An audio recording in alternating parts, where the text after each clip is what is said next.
नमस्कार विद्यार्थी मित्रांनो, आपलं सर्वांचं अगदी मनापासून स्वागत आहे द जीनियस अकॅडमीच्या या ऑनलाईन प्लॅटफॉर्मवर. मित्रांनो, आजच्या या व्हिडिओमध्ये आपण कंबाईन ग्रुप सी 2025 याच्या पूर्वपरीक्षेचा पेपर या ठिकाणी बघणार आहोत. हा पेपर जो आहे 11 जानेवारी 2026 रोजी ही परीक्षा झालेली होती. येणाऱ्या ग्रुप सी असतील किंवा ग्रुप बी असतील किंवा इतर सरळ सेवा ज्या काही MPSCद्वारे राबवल्या जाणार आहेत, या सर्वच परीक्षेसाठी हा व्हिडिओ नक्कीच फायदेशीर ठरणार आहे. यासोबतच मित्रांनो, PYQवर आपला विशेष एवढा भर का असतो, कारण PYQ सारखा मार्गदर्शक स्पर्धा परीक्षेमध्ये तरी दुसरा कोणीच नसतो.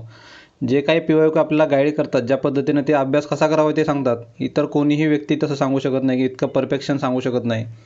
त्यामुळे PYQ हा आपल्या तयारीतला सर्वात उत्तम असा मार्गदर्शक आहे. त्यामुळे PYQवर आपण डोळे झाकून विश्वास ठेवायचा आहे. MPSCचे जे काही मागील वर्षाच्या प्रश्न आहेत, तर त्या प्रश्नावरती आपण विश्वास ठेवूनच आपल्या अभ्यासाला दिशा द्यायची आहे. तर त्यासाठीच PYQ हे अत्यंत असे फायदेशीर आहेत आपल्या अभ्यास करताना. तर कारण याच्यामध्ये तुम्हाला जे काही आयोगानं आतापर्यंत प्रश्न विचारले, तुम्ही मागच्या 4 ते 5 वर्षाचा जर ट्रेंड बघितला आयोगाचा, की आयोग कोणत्या पद्धतीचे प्रश्न विचारत आहे, तर तुम्ही येणाऱ्या वर्षामध्ये कोणते प्रश्न आयोग विचारू शकतं, एक प्रकारे तुम्ही आयोगाचा गेस पेपर जरी बनवला तरी तुम्ही 50% त्याच्यातील तुम्ही प्रश्न हे आत्ताही प्रेडिक्ट करू शकता, की आयोग ह्या टॉपिकवरती प्रश्न विचारणार म्हणजे विचारणारच आहे.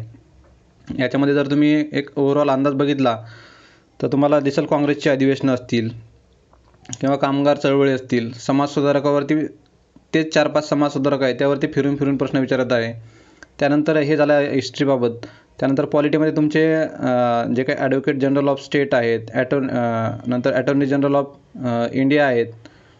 तर अशा पद्धतीचे प्रश्न तुम्ही जर मागील PYQमध्ये जर बघितले तर तुम्हाला एक अंदाज येऊन जाईल, की आयोग वारंवार त्याच टॉपिकवरती वारंवार प्रश्न विचारत आहे.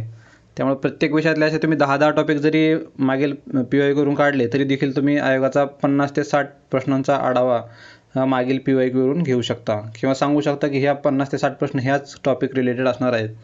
त्यामुळे PYQचं ॲनालिसिस किंवा PYQचा जेवढा तुम्ही जास्त युटिलाइज तुमच्या स्टडीमध्ये कराल, तेवढा तुम्हाला जास्त फायदा तुमच्या पोस्ट मिळवण्यामध्ये होणार आहे. त्यामुळे PYQवर कमांड असणं हे अत्यंत गरजेचं आहे. आणि सध्याचा ट्रेंड जर बघितला तुम्ही, जे काही स्पर्धा परीक्षामध्ये कट ऑफचा बघितला तुम्ही, की किती पेपर कसाही आला तरी कट ऑफ एक लिमिट सोडायला तयार नाही आहे. त्यामुळे आपला PYQवर होल्ड असणं खूप गरजेचं आहे. तर याच अनुषंगाने आपण जे काही आपले मागील 2021 पासून जे प्रश्न असतील, तर ह्या 2020-21 पासूनचे प्रश्न आपण या कोर्समध्ये घेण्याचा प्रयत्न केलेला आहे. याच्यामध्ये तुम्हाला पूर्ण जे काही PYQ आहेत हे विषयानुसार तिथे दिले जाणार आहेत.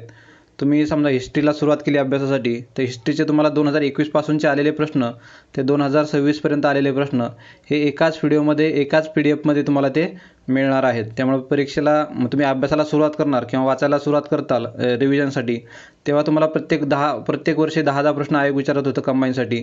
तर ग्रुप सीमध्ये आलेले प्रत्येक वर्षी 10-10 प्रश्न आणि ग्रुप बीमध्ये आलेले 10-10 प्रश्न असे प्रत्येक म्हणजे मागील 5 वर्षाचे असे तुम्हाला 100 प्रश्न त्या ठिकाणी मिळणार आहेत आयोगाचे. हे 100 प्रश्नच तुम्ही रिव्हिजन करायचे. या 100 प्रश्नांचा ट्रेंड फॉलो करायचा आहे. आयोग कोणत्या टॉपिकवरती हिस्ट्रीमध्ये प्रश्न विचारत आहे, तर अशा प्रत्येक विषयानुसार आपण त्या PDF दिलेलं आहे. तुम्हाला समोर दिसेलच ते PDF. तर अशा पद्धतीनं एवढं डिटेल ॲनालिसिस आपण त्या ठिकाणी घेणार आहोत. आपण कंबाईन ग्रुप बी आणि ग्रुप सी ह्या दोन्ही परीक्षा आहेत, त्यासाठी एक PYQ analysis and approach building batch घेणार आहोत. की PYQ आपण अभ्यासले, पण त्याच्यात अप्रोच कसा डेव्हलप झाला पाहिजे. अप्रोच म्हणजे काय, तुम्ही PYQ अभ्यासले आता, पण कोणता टॉपिक किती म्हणजे सारखा रिपीटेड होत आहे, तर अशा पद्धतीचा तुमचा अप्रोच अभ्यास करताना काय असावा, तर त्याच्या डेव्हलपमेंटसाठी आपण हा कोर्स लॉन्च केलेला आहे. याच्यामध्ये तुम्हाला 2020 पासून ते आजपर्यंतचे सर्व PYQ मिळणार आहेत. त्यासोबतच ही PDF स्वरूपात देखील दिले जाणार आहेत, जेणेकरून तुम्हाला त्याच्यामध्ये तुम्ही प्रिंट काढून त्याला स्वतःच्या नोट्स देखील बनवू शकता आणि त्यात काय बाकी 4 प्रश्नांचे विश्लेषण वगैरे तुम्हाला दिलं जाणार आहे. आणि विशेष म्हणजे आपण ह्यात ग्रुप बी आणि ग्रुप सीचे जर पेपर बघितले, या सर्वांचा ॲनालिसिस करून आपण एक क्वेश्चन पेपर काढणार आहोत बघा. त्याला आपण जीनियस मास्टर पेपर नाव दिलेलं आहे. याच्यामधून तुम्हाला जे काही अगोदर आयोगानं प्रश्न विचारले आहेत, त्याच धर्तीवरती एक तुम्हाला एक गेस पेपर टाईप आपण इथं एक पेपर देणार आहोत. त्यानंतर याच्यामध्ये तुम्हाला काय होणार आहे, तर PYQ तुमचे एकदा डोळ्यासमोरून गेले तर त्यामुळे तुम्हाला अभ्यास नेमका काय करायचा, नेमकं काय वाचायचं आहे, हे बऱ्याचदा आपल्याला 2-3 अटेम्प्ट किंवा 3-4 अटेम्प्ट दिल्यानंतर आपल्याला क्लिक व्हायला लागतं की अरे अभ्यास करताना आपण हे चुकीचं हायलाईट करून ठेवलं, हे विनाकारण आपण रिव्हिजन करत बसलो. तर ह्या चुका तुमच्या पहिल्याच अटेम्प्टमध्ये तुम्हाला समजून येतील किंवा भले तुमचा दुसरा किंवा तिसरा अटेम्प्ट असेल तर ह्यावेळी तरी नक्की तुम्हाला त्या चुका तुमच्या समजल्या पाहिजेत की मागील अटेम्प्टवेळी आपल्या कोणत्या चुका झाल्या. तर ते समजण्यासाठी देखील हा कोर्स नक्कीच तुम्हाला फायदेशीर ठरणार आहे. तर एकदा कसं असतं मित्रांनो, एकदा आपल्याला स्कोर यायला लागला टेस्टमध्ये असेल किंवा एखाद्या क्लासची टेस्ट असेल त्याच्यामध्ये स्कोर आला तर आपला नक्कीच तिथं कॉन्फिडन्स बूस्ट होत असतो आणि आपल्याला ह्या एक प्रकारे कॉन्फिडन्स एकदा आला तर आपण काही न येणाऱ्या गोष्टी देखील आपल्याला त्या सोप्या वाटू शकतात किंवा आपण त्याला नक्कीच पार करू शकतो. तर हे सर्व काही आपल्याला द जीनियस अकॅडमी ह्या ॲपवरती कोर्स मिळणार आहे. तुम्ही प्ले स्टोअरवर जाऊन हा द जीनियस अकॅडमी नावाचं ॲप आहे तर ते इन्स्टॉल करा आणि त्याच्यामध्ये तुम्ही हा कोर्स परचेस करू शकता. याच्यामध्ये जे काही PDF आहे मित्रांनो, प्रत्येक विषयाचे ग्रुप बीचे वेगळे PDF, ग्रुप सीची वेगळी PDF, प्रत्येक टॉपिकनुसार आपण त्या ठिकाणी बनवलेले आहेत. तर ते तुम्ही नक्कीच जॉईन करू शकता.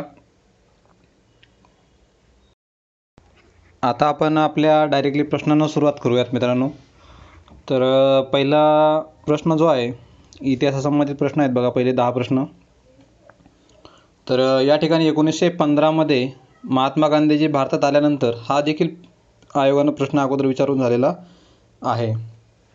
म्हणजे गांधीजी भारतात कधी आले तर 1915 साली ते भारतात आले होते. तर सन 1915मध्ये गांधीजी भारतात आल्यानंतर पुढीलपैकी कोणते प्रश्न त्यांनी यशस्वीपणे हाताळले. गांधीजी भारतात आले तर त्यांनी पहिला ऑप्शन सांगत आहे बिहारमधील चंपारण येथील निळीचा प्रश्न मार्गी लावला. बरोबर आहे, आपल्या सर्वांनाच माहिती आहे, हे बेसिक आहे एकदम. त्यानंतर खेडा, जे काय गुजरातमधील खेडा आहेत येथील शेतकऱ्यांचा शेतसारा प्रश्न त्यांनी मार्गी लावला. त्यासोबतच अहमदाबाद शहरातील मिल मजदूर आणि मालक यांच्यातील संघर्ष जो होता तो सोडवला होता त्यांनी. आणि तिसरा बघा, चौथा ऑप्शन बघा काय म्हणते, मुस्लिमांसाठी स्वतंत्र मतदारसंघाची निर्मिती करणे. हे काय त्यांचं टार्गेट नव्हतं. महात्मा गांधीजींनी कधीच असं हिंदू मुस्लिमामध्ये किंवा असा भेदभाव कधी केला नाही त्यांनी. तर मुस्लिमांसाठी स्वतंत्र मतदारसंघाची निर्मिती करणे असा त्यांचा काही प्रश्नच उद्भवत नाही. त्यामुळे ड विधान चुकीचं आहे. अ विधान, ब विधान आणि क विधान ही बरोबर आहेत. सर्वांनाच माहीत आहे, एकदम बेसिक आहे ते. तर अ, ब, क ही विधाने बरोबर आहेत. म्हणजेच पर्याय क्रमांक मिळेल आपल्याला 1. अ, ब, क ही विधाने बरोबर आहेत. मित्रांनो, प्रश्न सोडवताना एकदा लक्ष ठेवायचं वरती की त्यांनी विचारले काय, यशस्वीपणे हाताळले, कधी हाताळले नाही देतात आणि आपलं काय कन्फ्युजन होऊन जातं, अरे किती सोपा प्रश्न आहे, घाईगडबडीत आपण अबक टिक करून देतो, पण इथं नाही म्हणून विचारलेलं असतं कधी. तर त्याच्याकडे आपलं लक्ष असणं गरजेचं आहे. अशा सिली मिस्टेक होता कामा नयेत. तर या ठिकाणी जे काय अ, ब, क हे पर्याय योग्य आहेत. आता ड विधान जर बघितलं आपण, मुस्लिमांसाठी स्वतंत्र मतदारसंघाची निर्मिती, हे 1919चा जो कायदा होता त्या कायद्यामध्ये ही तरतूद केलेली होती बघा, मुस्लिमांसाठी स्वतंत्र मतदारसंघाची. त्यामुळे ड विधान चुकीचं ठरतं.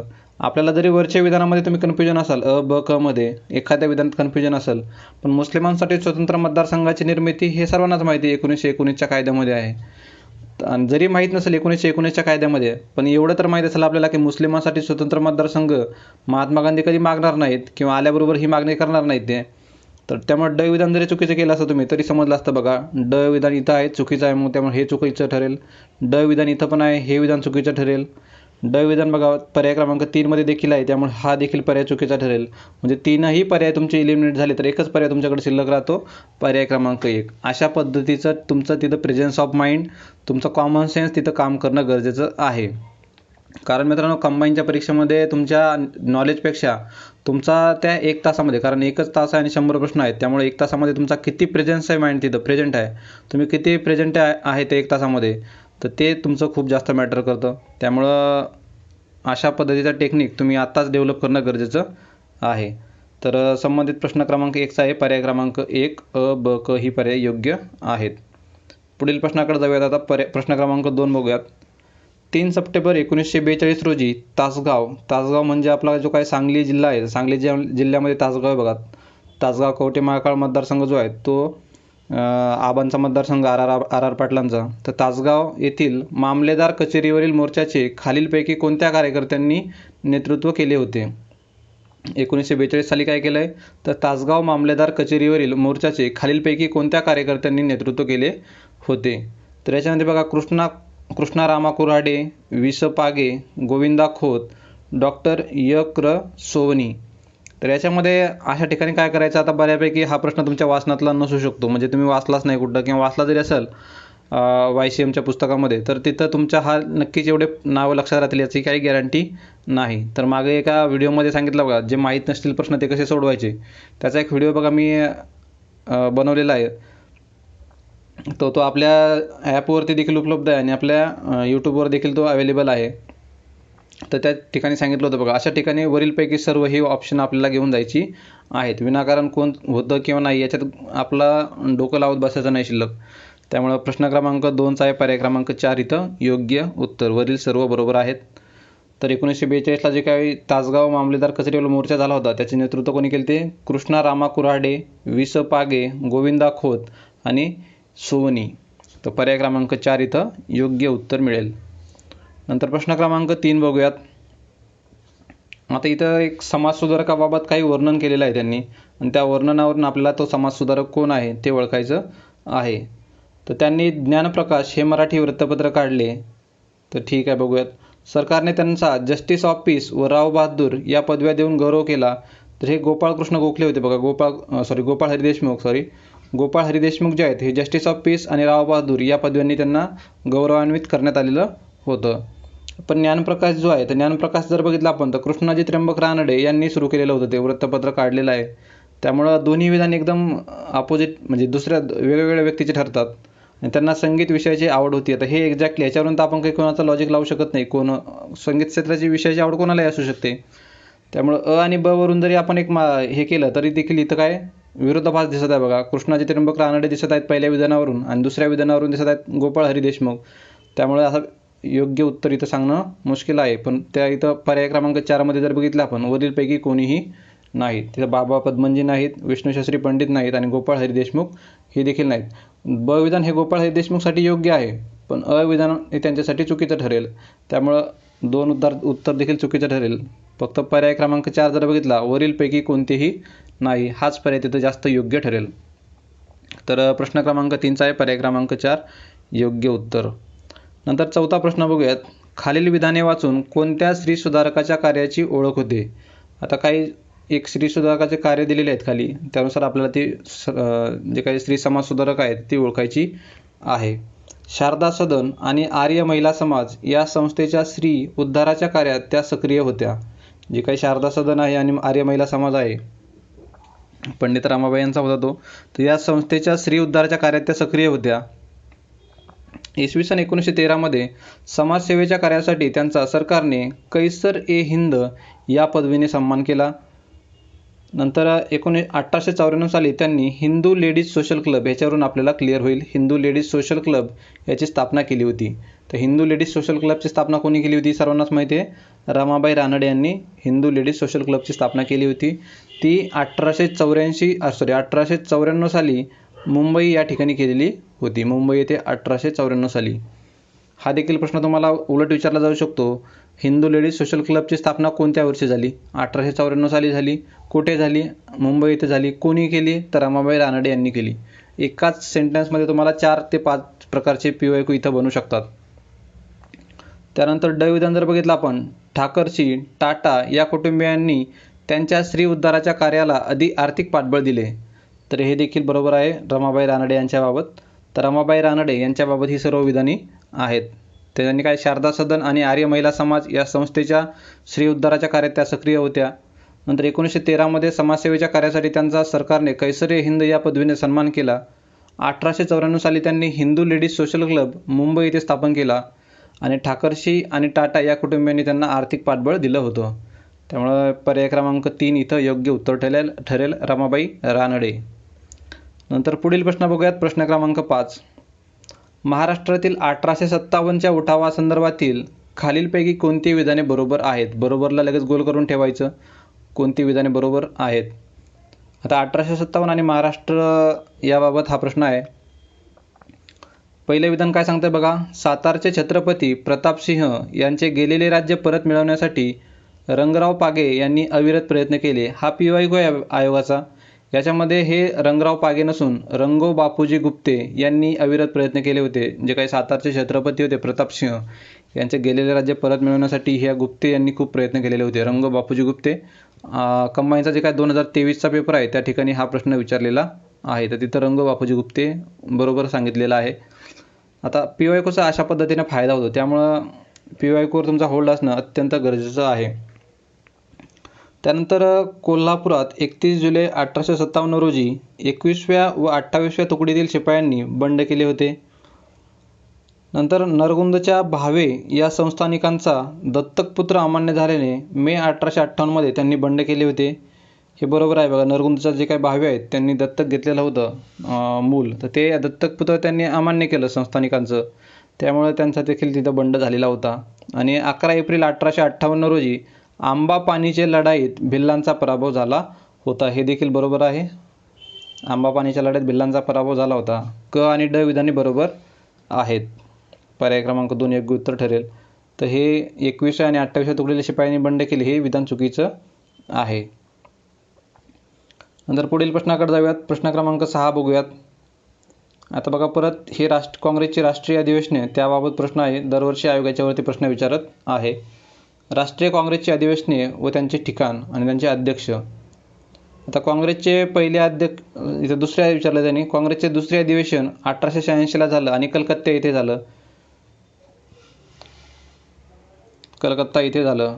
आता इथं आपल्याला काय करणं गरजेचं आहे की आपले जे काही पहिले, दुसरे, तिसरे, चौथे आणि पाचवे जे आहेत हे आपल्याला अध्यक्ष आणि त्यांचं जे काही स्थान आहे काँग्रेसचे अधिवेशनाचं हे करून ठेवणं गरजेचं आहे. तर पहिले अधिवेशन झालं होतं मुंबई येथे.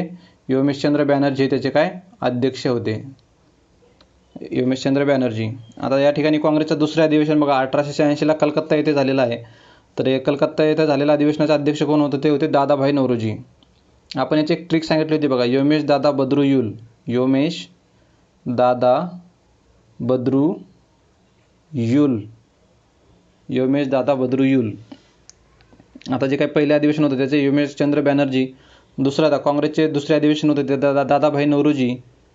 त्यानंतर काँग्रेसचे तिसरे अधिवेशन झालं 1887 साली आणि हे अधिवेशन झालं होतं मद्रास येथे.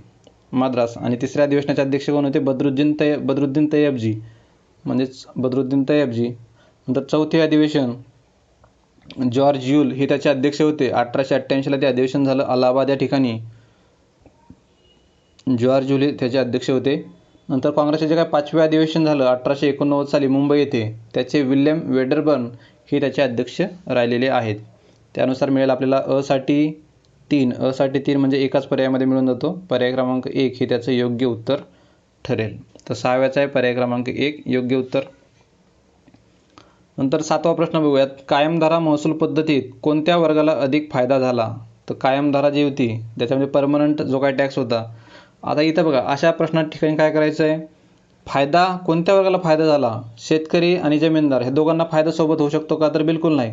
एक तर शेतकऱ्याला फायदा होईल किंवा जमीनदाराला फायदा होईल. तर पर्याय क्रमांक 1 बघा अ आणि ब. त्यामुळे हा पर्याय योग्य असेल का? बिलकुल नाही. कोणत्या वर्गाला फायदा झाला? एक तर शेतकऱ्याला फायदा होईल किंवा जमीनदाराला फायदा होईल. त्यामुळं एक पर्याय चुकीचा आहे. आता क आणि ड बघा 2 ऑप्शन दिले तिथं क आणि ड. क मध्ये काय सांगताय? कारखानदार आणि ड मध्ये काय सांगताय? कारागीर. कारखानदार आणि कारागीर ह्याचा त्याचा काही कायमधारा पद्धतीत कुठेही त्यांचा उल्लेख नव्हता किंवा त्यांचा काही हस्तक्षेप नव्हता जेवढा शेतकरी आणि जमीनदाराचा होता. त्यामुळे हे विधान देखील चुकीची आहेत. आता बघा फक्त अ आणि फक्त ब ह्या 2 पर्यायापैकी तुम्हाला उत्तर घेऊन जायचं आहे. तुम्हाला जरी माहीत नसेल एक्झॅक्ट याचं उत्तर तरी म्हणजे कायमधारा पद्धत ॲक्च्युअलमध्ये काय असेल माहीत म्हणजे कन्फ्युजन झालं तुमचं. रयतवारी कायमधारा पद्धत आणि नंतर महालवारी पद्धत याच्यामध्ये कन्फ्युजन झालं तर तुम्हाला माहिती आहे की फक्त अ किंवा फक्त ब एक तर शेतकऱ्याला फायदा होईल किंवा एक जमीनदाराला फायदा होईल. तर कायमधारा पद्धतीत काय झालं होतं? जमीनदाराला मोठ्या प्रमाणात फायदा झाला होता आणि शेतकऱ्यांना तिथं खूप मोठ्या प्रमाणात लॉस सहन करावा लागत होता. म्हणजे शेतीत जरी पिकलं नाही तरी त्यांना कायमधारा म्हणजेच काय? तर शेतीमध्ये किती उत्पन्न येऊ एक टॅक्स जो ठरलेला होता तो टॅक्स त्यांना फिक्स द्यावाच लागत होता. जेव्हा परमनंट हे होती ती सेटलमेंट होती. तर त्या परमनंट सेटलमेंटमुळे ते शेतीमध्ये पिकू नाही तर नाही पिकू त्यांना तो टॅक्स देणं गरजेचंच होतं. त्यामुळे त्याला कायमधारा महसूल म्हणत होते.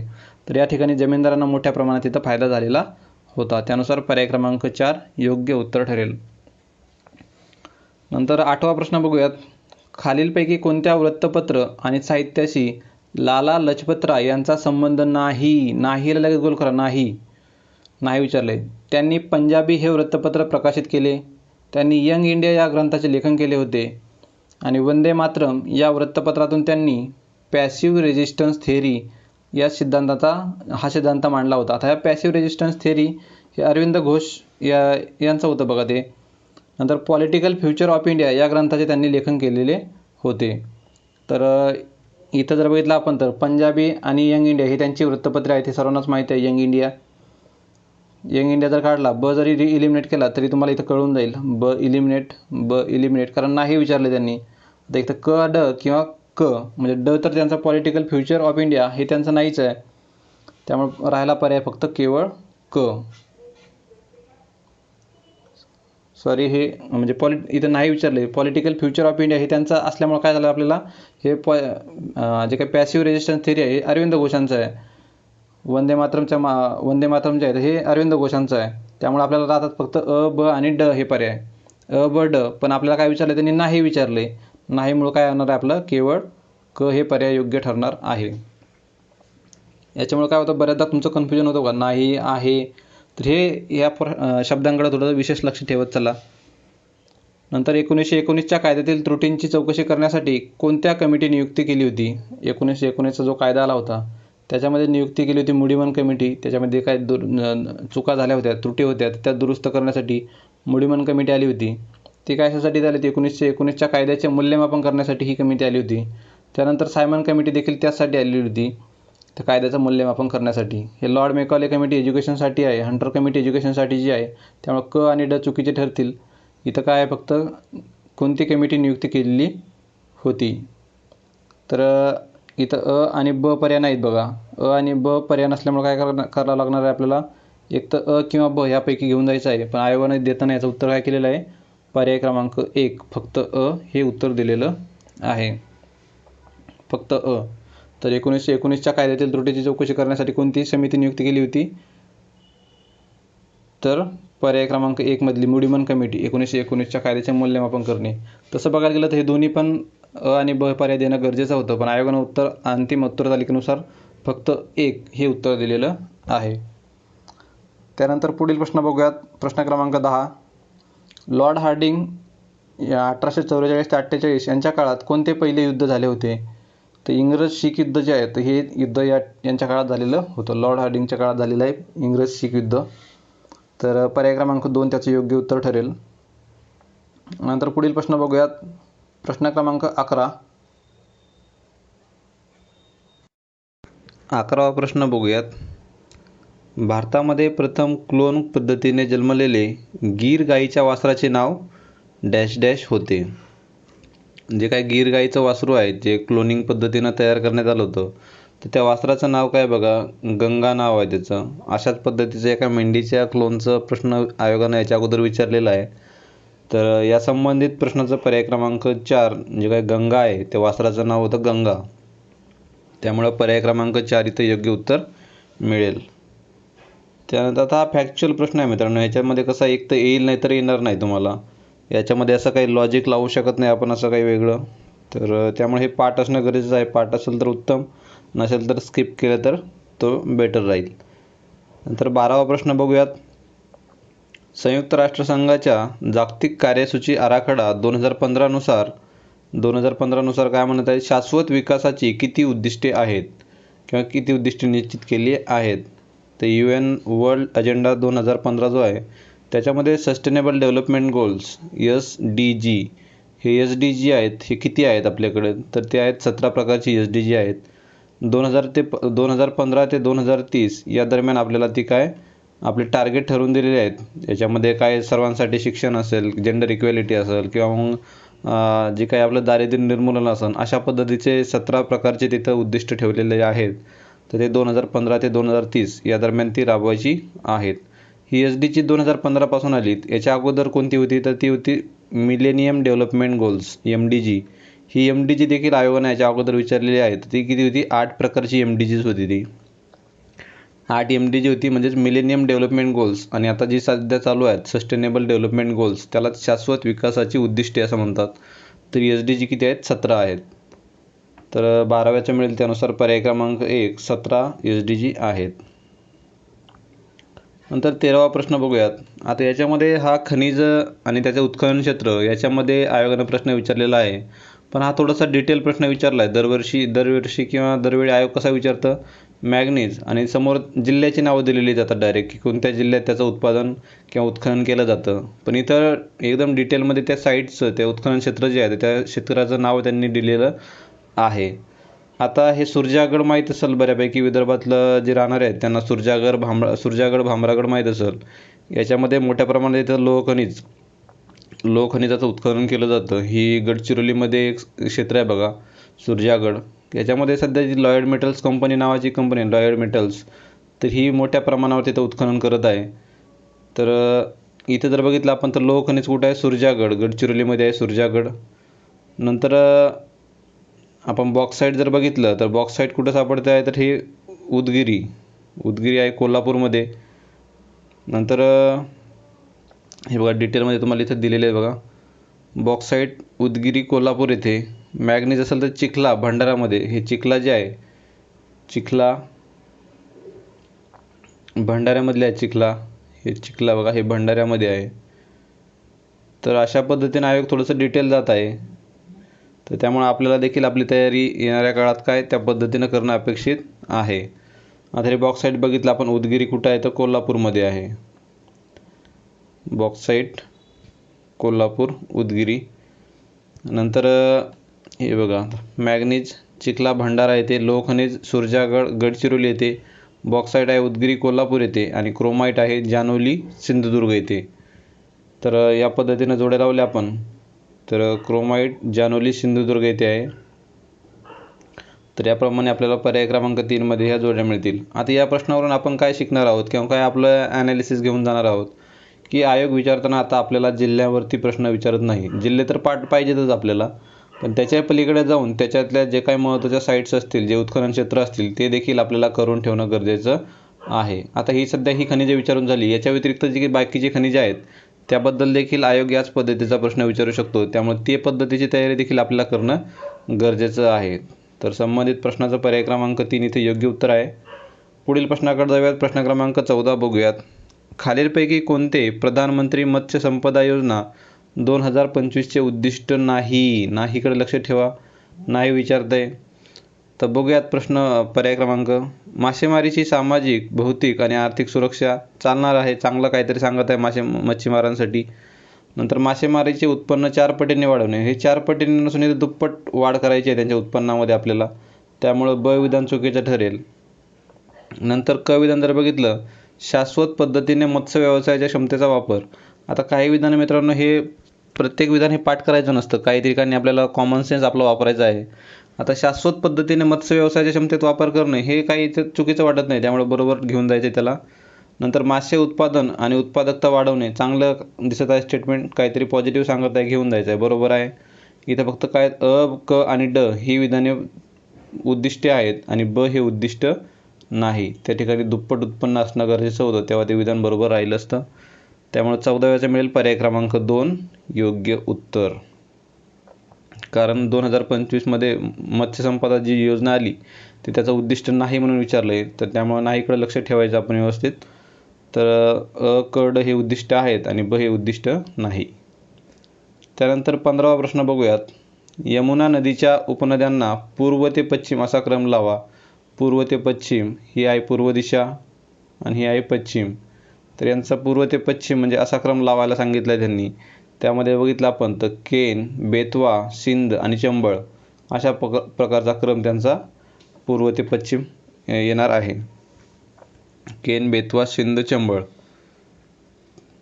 तर पर्याय क्रमांक 2 इथं योग्य उत्तर ठरेल. आता इथं मित्रांनो बऱ्याचदा कसं कन्फ्युजन होतं की तुम्हाला एवढं शुअर शॉट माहीत नसणारच आहे प्रश्न हा.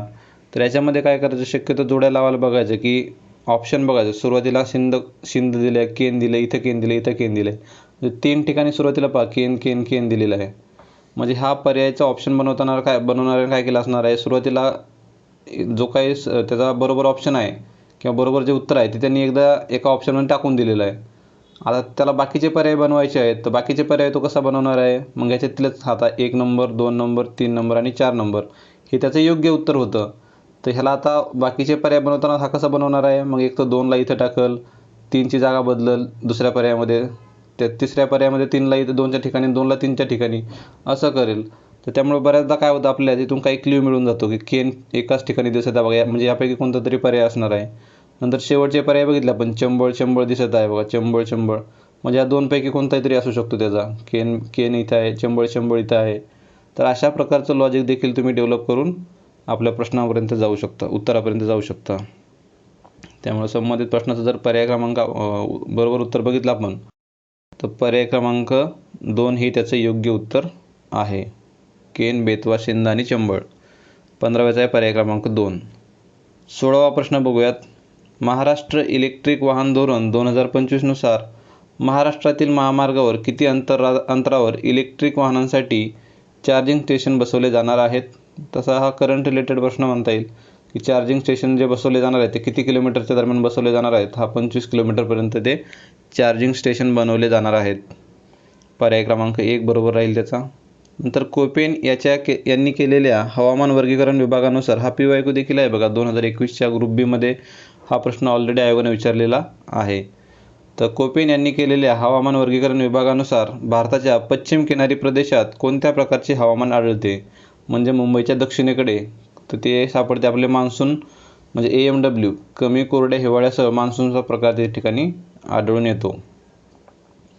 नंतर 18वा प्रश्न बघूयात. खालील विधानांपैकी चुकीचे विधान कोणते ते निवडा. आता ह्याच्या कोपेमध्ये जर बघितलं आपण, तुम्ही मागचे जरी प्रश्न बघितले तर बऱ्यापैकी जे काय आपले मान्सून रिलेटेड ऑप्शन असेल तोच बरोबर दिलेला आहे. कारण आपल्या भारतामध्ये किंवा महाराष्ट्रामध्ये विशेष करून मान्सून प्रकारच्या हवामानामुळे पावसाचं प्रमाण तिथं दिसून येत आहे. त्यामुळं बऱ्यापैकी ऑप्शन आपले हेच असतात, AMW, याच्यामध्ये मान्सूनचा प्रकार असतो. तर 17व्याचं मिळेल पर्याय क्रमांक 3 योग्य उत्तर. 18वा प्रश्न बघूयात. खालील विधानापैकी चुकीचे विधान कोणते ते निवडा. उत्तराखंड, उत्तर प्रदेश, बिहार, पश्चिम बंगाल आणि मणिपूर ही भारतातील राज्ये नेपाळी सीमेला लागून आहेत. आता तुम्ही नेपाळचा नकाशा बघितला असेल की तुम्हाला आठवत असेल, तर उत्तराखंड, उत्तर प्रदेश, बिहार ही आणि पश्चिम बंगाल या राज्याच्या सीमा नेपाळला लागतात, पण मणिपूरची सीमा तिथं लागत नाही. मणिपूर एकदम शेवटच्या टोकाला आहे आपल्या इकडं, ह्या नॉर्थ ईस्टमध्ये. त्यामुळे मणिपूरची सीमा तिथं नेपाळला लागत नाही. त्यामुळं हे अविधान चुकीचं आहे. त्यानंतर ब विधानामध्ये नेपाळ हा एक भूपरिवेष्टित देश आहे. भूपरिवेष्टित म्हणजे लँडलॉक्ड आहे तो. त्याला सर्व बाजूनी काय आहे, तर सगळ्या बाजूनी भूसीमाच आहेत. त्याला समुद्र कोणत्याही कुठे त्याला टच होत नाही. त्याला भूपरिवेष्टित देश आहे, जो चीन आणि भारत या 2 महाकाय देशामध्ये वसलेला आहे. बरोबर आहे. आता चीनमध्ये आपलं नेपाळमध्ये आहे, वरच्या बाजूने जो चीन आहे आणि खालची पूर्ण बाजू ही भारताची आहे. त्यामुळे याला काय येतं, भूपरिवेष्टित आहे तो. तर हे बरोबर आहे. दुसरा पर्याय बरोबर आहे. तिसरा पर्याय काय सांगतोय, भूतान हा देश नेपाळ या देशाचा शेजारी आहे. भूतान हा देश नेपाळ या देशाचा शेजारी आहे. तर भूतान आणि नेपाळ हे एकमेकाला लागतात का, तर नाही लागत. हे चुकीचं आहे. आता काय विचारलं त्यांनी आपल्याला, म्हणजे क चुकीचं आहे आणि अ चुकीचं आहे. आता तसं फक्त ब नाही आहे पर्याय आपल्याला काय विचारलं, चुकीचे विचारलं त्यांनी. अविधान चुकीचं आहे, कारण मणिपूरची बॉर्डर नेपाळला लागत नाही, त्यामुळे अविधान चुकीचं आहे. त्याने चुकीचंच विचारलं आपल्याला. ब विधान बरोबर आहे, म्हणजे आपल्याला ब विधान आपल्या ऑप्शनमध्ये नको. इथं ब आहे म्हणजे हा ऑप्शन नसणार आहे.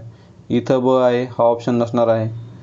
आता बघा, भूतान हा देश नेपाळ देशाच्या शेजारी आहे, हे चुकीचं आहे. कारण भूतान आणि नेपाळ हे शेजारी देश नाहीत. त्यांच्यामध्ये भारताचीही काही सीमा लागते. आपला जो काही सिक्कीमचा भाग आहे त्या दोघांना वेगळं करतो. त्यामुळं क विधान चुकीचं आहे, म्हणजे क आपल्या पर्यायात असलं पाहिजे. क आणि अ ही पर्याय आपली इथं बरोबर ठरतील, कारण त्याने चुकीचं विधान विचारलं आहे. त्यामुळं क आणि अ म्हणजे अ आणि क ही विधाने चुकीची आहेत. तर पर्याय क्रमांक 3 योग्य उत्तर ठरेल. त्यामुळे बघा, हा चुकीचा शब्द आपण खूप महत्त्वाचा आहे. वरच्या मेन प्रश्नामध्ये काय दिले ते खूप महत्त्वाचं आहे. नंतर 19वा प्रश्न बघूयात. थंड हवेचे ठिकाण आणि जिल्हा या संदर्भात खालीलपैकी चुकीचे विधान निवडा. पुन्हा चुकीचे शब्दाला लगेच गोल करून ठेवायचं. चुकीचं विचारलं त्यांनी. थंड हवेचे ठिकाण आणि जिल्हा या संदर्भात चुकीचे विधान. पाल जे आहे ते जळगावमध्ये आहे, बरोबर आहे. महाबळेश्वर साताऱ्यामध्ये, महाबळेश्वर सर्वांनाच माहिती आहे ते. त्यानंतर लोणावळा पुणे येथे, आणि तोरणमाळ जे काय ते धुळ्यामध्ये दिलं आहे त्यांनी, ते नंदुरबारमध्ये पाहिजे, ते धुळ्यामध्ये दिले. त्यामुळं 2 विधान हे काय चुकीचं आहे ना, आपल्याला चुकीचंच विचारलं. त्यामुळं पर्याय क्रमांक 2 इथं योग्य उत्तर ठरेल. त्यानंतर 20वा प्रश्न जर बघितला तर हा कॅन्सल झालेला आहे तसा प्रश्न. तर खालील विधानामधून चुकीचे विधान निवडा. किंवा ओळखा याच्यामध्ये 2 विधानं चुकीची आहेत, त्यामुळं हा प्रश्न आयोगाकडून कॅन्सल झालेला आहे. तर वर्धा आणि वैनगंगा या नद्यांचा संगम चंद्रपूरच्या नैऋत्येस होतो. चपराळा इथे गडचिरोली जे काय चपराळा इथे संगम आहे तो वर्धा आणि वैनगंगेचा संगम आहे. तर तो कोणत्या आग्नेय बाजूस पाहिजे, तो उत्तर इथं नैऋत्यच दिलेला आहे त्यांनी. तर हे विधान त्यामुळे चुकीचं ठरतं. चुकीचं विचारलं ना त्यांनी, तर हे विधान चुकीचंच आहे. नंतर कान्हा, पेंच, बाग या वैनगंगा नदीच्या उपनद्या आहेत, हे बरोबर आहे विधान. नंतर वैनगंगा नदीच्या डाव्या तीरावर पूस, आरणा, वाघाडी आणि खुळी या उपनद्या येऊन मिळतात. त्या वैनगंगाच्या नसून त्या पैनगंगा नदीच्या पाहिजे, त्यामुळे हे देखील चुकीचं आहे. आणि तिसरं विधान जर बघितलं, तावरजा, तोरणा, मन्याड, गिरणा इत्यादी मांजरा नदीच्या उपनद्या गोदावरीशी येऊन मिळतात, हे देखील विधान चुकीचं आहे. त्यामुळे 3 विधानं चुकीची आहेत. तसं इथं त्यांनी चुकीचे विधान विचारलं आहे. एक प्रकारे त्यांनी जर बरोबर विधान खालीलपैकी कोणत्याही विचारलं असतं तर आपलं उत्तर 2 राहिलं असतं, पण त्यांनी चुकीचे विचारलं तर चुकीचे 3 तसे उत्तर मिळतात, मग 1, 3 आणि 4. त्यामुळे हा प्रश्न काय तो हॅश झालेला आहे, कॅन्सल झालेला आहे. तर पुढील प्रश्नाकडे जाऊयात आता. 21वा प्रश्न. 21व्या प्रश्नात काय सांगत आहे बघा, नीती आयोगाची स्थापना कोणत्या दिवशी झाली. याच्या अगोदर नीती आयोगावर प्रश्न विचारलेला आहे बघा. नीती आयोगाचा फुल फॉर्म विचारला होता, national institution for transforming India. आता तिथं ऑप्शनमध्ये इन्स्टिट्यूशन, तर ह्याच्यामध्ये कन्फ्युजन होतं. तर इन्स्टिट्यूशन आहे, नेशन आहे, तर इन्स्टिट्यूशन आहे असं लक्षात ठेवा. इन्स्टिट्यूशन फॉर ट्रान्सफॉर्मिंग इंडिया, त्याचा नीती आयोग हा फुल फॉर्म झाला. तर नीती आयोगाचं जे काय अध्यक्ष असतात तर स्वतः प्रधानमंत्री हे त्याचे अध्यक्ष असतात.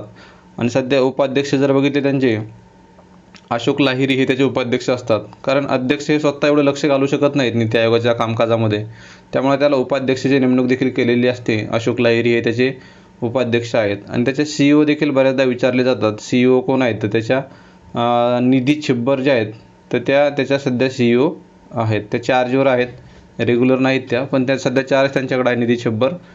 तर नीती आयोगाची स्थापना कधी झाली होती, तर 1 जानेवारी 2015 साली त्याची स्थापना झालेली आहे. आता नीती आयोगानं कशाची जागा घेतली असा देखील प्रश्न विचारला जाऊ शकतो.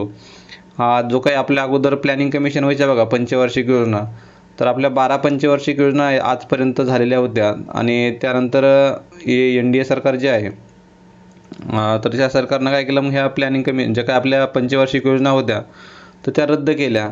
तर त्या रद्द करून त्या नियोजन आयोगाच्या जागी नीती आयोगाची स्थापना केलेली आहे 1 जानेवारी 2015 साली. त्यामुळे 21चा मिळेल पर्याय क्रमांक 1 इथे योग्य उत्तर. नंतर 22वा प्रश्न बघूयात. दारिद्र्य रेषेच्या व्याख्यांचे स्पष्टीकरण कोणत्या समितीने केले. दारिद्र्य रेषेचे काही स्पष्टीकरण होतं, एक्सप्लेनेशन होतं, ते कोणी केलं आहे, तर ते आहे तेंडुलकर समिती. 2005ला स्थापन झालेली तेंडुलकर समिती आहे. बऱ्याचदा यांचं वर्ष विचारलं जातं. 2005ला स्थापन झाली आणि 2009ला यांनी आपला अहवाल सादर केलेला होता. तर तेंडुलकर समिती आहे, त्यांनी बऱ्यापैकी स्पष्टीकरण दारिद्र्य रेषेचं केलेलं आहे. त्यानंतर रंगराजन समिती स्थापन झाली होती 2012मध्ये. तर रंगराजन समिती देखील दारिद्र्य रेषेच्या व्याख्या संबंधित आहे किंवा दारिद्र्य रेषेच्या संबंधित आहे. आता विजय केळकर समिती जर बघितली तर ही टॅक्स रिलेटेड आहे बघा. डायरेक्ट आणि इनडायरेक्ट टॅक्सेस जे आहेत, प्रत्यक्ष आणि अप्रत्यक्ष कर, त्या संबंधित आहे विजय केळकर समिती. त्यामुळं क विधान चुकीचं आहे. आणि आर्यन मल्होत्रा समिती जी आहे तर ही इन्शुरन्स संबंधी आहे, विमा जो आहे आपला तर विम्या संबंधित आहे. तर आर्यन मल्होत्रा हे देखील दारिद्र्य रेषेचा याचा काही संबंध नाही. त्यामुळे क आणि ड ही विधाने पूर्णतः वेगळी आहेत आणि अ आणि ब ही विधाने काय दारिद्र्य रेषेच्या व्याख्ये संबंधित आहेत. त्यामुळे त्यांनी काय विचारलं, कोणत्या समित्या ह्या दारिद्र्य रेषेच्या व्याख्ये संबंधित आहेत, तर अ आणि ब म्हणजेच पर्याय क्रमांक 2 इथं योग्य उत्तर ठरेल. 22चा आहे पर्याय क्रमांक 2. नंतर 23वा प्रश्न बघूयात. भारताच्या औद्योगिक धोरणाबाबत पुढीलपैकी चुकीचे विधान कोणते आहेत. चुकीचे विधान विचारले त्यांनी औद्योगिक धोरणाबाबत. 1948च्या औद्योगिक धोरणाने भारतासाठी मिश्र अर्थव्यवस्थेच्या स्थापनेचे उद्दिष्ट स्पष्ट केले, बरोबर आहे. त्यानंतर 1948च्या औद्योगिक धोरणापेक्षा 1956च्या औद्योगिक धोरणाने सार्वजनिक क्षेत्रातील उद्योगांना व त्याच्या विकासाला अधिक महत्त्व दिल्याचे दिसून येते, बरोबर आहे. सरळ स्टेटमेंट वाटत आहे. नंतर क विधान बघा. 1991च्या धोरणानुसार सार्वजनिक क्षेत्रासाठी फक्त 17 उद्योग राखून ठेवले होते. तर 91मध्ये 17 उद्योग नव्हते, ते फक्त तिथं 2च उद्योग राखून ठेवण्यात आलेले होते. अगोदर 17 उद्योग कधी राखून ठेवले होते, तर 1956मध्ये उद्योग राखून ठेवले होते. नंतर काही कालावधीनंतर ते 8 उद्योगच फक्त सार्वजनिक क्षेत्रासाठी राखून ठेवले होते. आणि आता सध्याची जर परिस्थिती बघितली आपण तर फक्त रेल्वे आणि अणुऊर्जा हे दोनच उद्योग हे सार्वजनिक क्षेत्रासाठी राखून ठेवलेले आहेत. बाकी सर्व उद्योगामध्ये सध्या खाजगीकरण झालेलं आहे किंवा खाजगी व्यक्ती त्याच्यामध्ये गुंतवणूक करू शकतात. त्यामुळं क विधान चुकीचं ठरेल आणि चुकीचं विचारलं त्यांनी आपल्याला, त्यामुळे पर्याय क्रमांक 3 फक्त क. हे 1991च्या धोरणानुसार 17 उद्योग नव्हते, तर 1956च्या धोरणानुसार हे 17 उद्योग राखून ठेवण्यात आलेले होते. म्हणजे सुरुवातीला जेव्हा आपण नेमके स्वतंत्र झालो होतो सुरुवातीच्या वेळी, तर तेव्हाच हे 17 उद्योग राखून ठेवले होते. नंतर ही उद्योगाची संख्या कमी कमी होत गेली, नंतर 8वर आली, नंतर 2वर. आता सध्या जे आहेत फक्त 2 क्षेत्रे जे आहेत रेल्वे आणि अणुऊर्जा हेच सार्वजनिक क्षेत्रासाठी राखून ठेवलेले आहेत. आता पुढील भविष्यात असाही प्रश्न विचारला जाऊ शकतो की सार्वजनिक क्षेत्रासाठी राखून ठेवलेले खालीलपैकी कोणती क्षेत्रे आहेत, तर ते आहे रेल्वे, अणुऊर्जा. तर 23चा मिळेल पर्याय क्रमांक 3 योग्य उत्तर. 24वा प्रश्न बघूयात. राष्ट्रीय कृषी आणि ग्रामीण विकास बँकेची स्थापना कधी झाली? जी काही आपली नाबार्ड आहे, national bank for agricultural and rural development, NABARD. बऱ्याचदा त्याचा फुल फॉर्म विचारला जातो.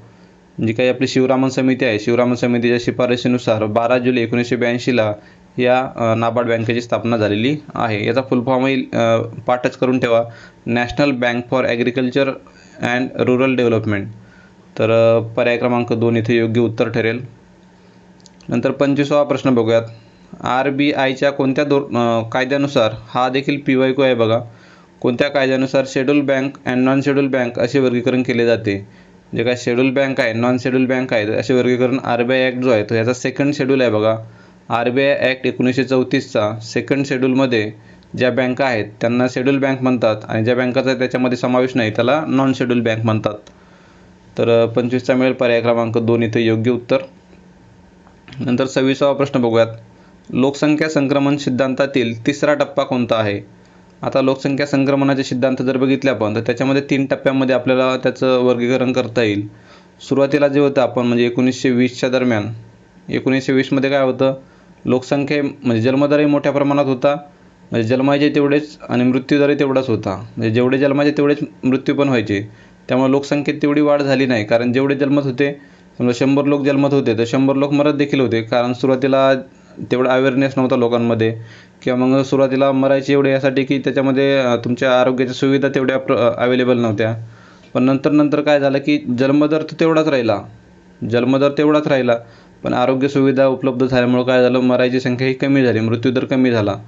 त्याच्यामध्ये तुमचे काही मोठ्या प्रमाणात औषधाचा शोध लागला, किंवा मग जे काही लसी आहेत लसींचा शोध लागला, त्यामुळं मृत्यूचं प्रमाण कमी झालं. पण काय, जन्मदर तेवढाच राहिला पण मृत्यूदर काय कमी झाला इथं. त्यामुळं काय झालं, जन्मले जास्त पण मेले कमी, म्हणजेच काय इथं लोकसंख्या एक्सेस प्रमाणात वाढली, जास्त झाली इथं. मग नंतर लोकांना समजायला लागलं की जास्त अपत्य असणं काय चांगलं नाही आहे. त्यामुळे लोकांनी कंट्रोल ठेवला, म्हणजे जन्मदर कमी झाला, त्यामुळे मृत्यूदर ऑलरेडीच कमी झालेला होता, तो तसाच कंटिन्यू राहिला. जन्मदरही कमी झाला आणि मृत्यूदरही कमी झाला, त्यामुळे लोकसंख्या इथं घटायला सुरुवात झाली. तर हा झाला पहिला टप्पा, हा झाला दुसरा टप्पा आणि हा झाला तिसरा टप्पा. तिसरा टप्पा म्हणजे आपण सध्या जे आहोत ज्या स्टेजमध्ये 2000च्या नंतरचा पिरियड, तर तो आहे तिसरा टप्पा. तर बघूयात तिसऱ्या टप्प्यातलं मला विचारत आहे तो, तर जन्मदर आणि मृत्यूदर दोन्ही जास्त होते, तर हा पहिल्या टप्प्यामध्ये होतं, त्यामुळं अविधान चुकीचं ठरेल. लोकसंख्येची जलद वाढ झाली, तर जलद वाढ दुसऱ्या टप्प्यामध्ये झालेली आहे, त्यामुळं ब विधान देखील चुकीचं आहे. मृत्यूदरात लक्षणीय वाढ झाली, मृत्यूदरात लक्षणीय वाढ कुठं झाली, तर ही मृत्यूदरात लक्षणीय वाढ म्हणजे पहिल्या टप्प्यामध्ये दिसते आपल्याला मृत्यूदरात लक्षणीय वाढ, तर ते क विधान देखील चुकीचं आहे. नंतर जन्मदरात लक्षणीय घट, जन्मदर बघितला आपण इथं तर लक्षणीय घट झालेली दिसून येत आहे आपल्याला, त्यामुळे तिसरा टप्पा हा बरोबर आहे, ड विधान. तर फक्त ड शोधा कुठं आहे, फक्त ड इथंच दिसत आहे, फक्त ड हे विधान बरोबर आहे. त्यामुळे पर्याय क्रमांक 4 जो आहे तिथं पर्याय योग्य राहील, जन्मदरात लक्षणीय घट झाली. तर 26 आहे पर्याय क्रमांक 4 योग्य उत्तर. 27वा प्रश्न बघूयात. खालीलपैकी कोणता पर्याय दिनांक 14/8/2018 पासूनच्या विस्तारित म्हणजे काय जे एक्सटेंडेड प्रधानमंत्री जनधन योजना आहे त्यातील 3 प्रमुख सुधारणा योग्यरित्या दर्शवतो? आता याच्यामध्ये काही सुधारणा झालेल्या आहेत. आता तुम्ही पर्यायामध्ये बघितलं, ओडी मर्यादा वाढवली म्हणजे ओव्हरड्राफ्ट मर्यादा वाढवली, विमा संरक्षण कमी केले आणि वयोमर्यादा अपरिवर्तित ठेवली. म्हणजे त्यात काहीच बदल केला नाही. तर काहीच बदल केला नसता तर ह्याच्या पर्यायात दिलाच नसता, त्यांनी काहीतरी बदल केला असणार आहे. त्यामुळं एक विधान डाऊटफुल आहे. दुसरं बघा, ओव्हरड्राफ्ट मर्यादा कमी केली, विमा संरक्षण वाढवले आणि अटी जोडल्या. तर हे अटी जोडल्या तिथून काही बोध होत नाही. पण तिसरं विधान जर बघितलं, तुम्ही करंट अफेअरमध्ये देखील वाचलं असणार त्यावेळी, ओव्हरड्राफ्ट मर्यादा वाढवली होती, विमा संरक्षण देखील वाढवलं होतं आणि वयोमर्यादा देखील वाढवली होती. सुरुवातीला ओव्हरड्राफ्ट मर्यादा जी होती तर ती 5,000 होती, तर ती 5,000वरून ती 10,000 त्यांनी मर्यादा केली होती. म्हणजे 10,000 रुपयापर्यंत तुम्ही ओव्हरड्राफ्ट करू शकता. नंतर विमा संरक्षण जे होतं तर विमा संरक्षण देखील 1,00,000वरून 2,00,000पर्यंत त्यांनी वाढवलं होतं आणि वयोमर्यादा जी होती तर 60 वर्षावरून ती 65 वयवर्ष एवढी केली होती. त्यामुळं 3 विधान हे बरोबर आहेत. पर्याय क्रमांक 3 योग्य उत्तर ठरेल. नंतर 28वा प्रश्न बघूयात. 1991मध्ये स्थापन झालेली यम नरसिंहन समिती खालीलपैकी कशाशी संबंधित आहे? आता नरसिंहन समिती 2 वेळा स्थापन झाली होती बघा. 1991ला स्थापन झाली, 1997ला पण स्थापन झालेली. 1991ला जी स्थापन झाली ती वित्तविषयक सुधारणा समिती होती, वित्तविषयक. आणि 97ला जी स्थापन झाली ती बँकिंग विषयक होती, बँक विषयक नरसिंहन समिती स्थापन झाली होती. त्यामुळे 1991ची नरसिंहन समिती होती तर ती होती वित्तविषयक सुधारणा समिती. नंतर 29वा प्रश्न बघूयात. सरकारने मे 2016मध्ये राजकोषीय जबाबदारी आणि अर्थसंकल्प व्यवस्थापन म्हणजे fiscal responsibility and budget management act या कायद्याचा आढावा घेण्यासाठी कोणाच्या अध्यक्षतेखाली 5 सदस्यीय समिती नियुक्त केली होती? ही NK सिंग समिती नियुक्त केलेली होती. आपल्या नोट्समध्ये देखील हा कव्हर झालेला आहे, PYQ आहे हा. तर NK सिंग समिती स्थापन केली होती 2016मध्ये FRBM कायद्याचं पुनर्विलोकन करण्यासाठी. तर 29चा मिळेल पर्याय क्रमांक 2. नंतर 30वा प्रश्न बघितला. राष्ट्रीय अन्न सुरक्षा अभियान, नॅशनल फूड सिक्युरिटी मिशन, इथं NPSM झालं, त्याचं NFSM पाहिजे. राष्ट्रीय अन्न सुरक्षा अभियान, नॅशनल फूड सिक्युरिटी मिशन कोणत्या पंचवार्षिक योजनेत सुरू करण्यात आली होती? तर ती 11व्या पंचवार्षिक योजनेत सुरू करण्यात आलेली आहे. 2007च्या खरीप हंगामात ती सुरुवात झाली होती आणि 2007 ते 2012 असं त्याचं टार्गेट होतं. याच्यामध्ये टार्गेटमध्ये जर बघितलं तर 20 मेट्रिक टन यांचं टार्गेट ठेवलं होतं अन्नधान्य उत्पादनाचं. याच्यामध्ये तांदूळ असेल, गहू आणि इतर जे काही भरड धान्य असतील त्याचं देखील टार्गेट ठेवलं होतं त्यांनी. त्यामुळे 11वी योजना संपेपर्यंत यांना हे टार्गेट अचीव करायचं होतं. तर 11व्या योजनेत ही NFSM national food security mission launch झालेली होती. नंतर 31वा प्रश्न बघूयात. पुढीलपैकी योग्य विधान ओळखा. योग्य विचारले म्हणजे बरोबर विचारले. राष्ट्रीय उत्पन्न, उत्पादन आणि रोजगार पातळी यावरील प्रतिकूल परिणाम टाळण्यासाठी सरकार ज्या धोरणानुसार म्हणजे सरकार काय करतं, ज्या धोरणानुसार आपला खर्चविषयक आणि महसूलविषयक कार्यक्रमाची आखणी आणि अंमलबजावणी करते त्या धोरणास चलनविषयक धोरण म्हणतात. तर हे चुकीचं आहे. चलनविषयक धोरण नाही होते. सरकारचं जे धोरण असतं ते राजकोषीय धोरण असतं आणि RBI जे धोरण राबवते त्याला चलनविषयक धोरण म्हणतात. RBI म्हणजे तुमचं बँक रेट किती असेल, रेपो रेट किती असेल, रिव्हर्स रेपो किती असेल, तर ह्या धोरणानुसार बाजारामध्ये किती म्हणजे इन्फ्लेशन राहील तर त्यानुसार ते ॲडजस्ट करतात. त्याला चलनविषयक धोरण म्हणतात, जे RBIचं असतं. पण हे राजकोषीय धोरण जे आहे तर हे सरकारचं असतं राजकोषीय धोरण. त्यामुळं अविधान चुकीचं ठरेल. नंतर अर्थव्यवस्थेचे कार्य सुरळीतपणे चालण्याच्या दृष्टीने राजकोषीय धोरणाला 1929 ते 33 या महामंदीनंतरच्या काळात अधिक महत्त्व प्राप्त झाले. त्यामध्ये JM केन्स जे काय तुटीचा अर्थसंकल्प म्हणजे काय संकल्पना आहे यांनी मोठ्या प्रमाणात तिथं म्हणजे प्रसिद्ध केली होती किंवा फेमस केली होती. तर यांचे योगदान मोठे आहे त्याच्यामध्ये. हे बरोबर आहे. अविधान चुकीचं आहे पण ब विधान बरोबर आहे.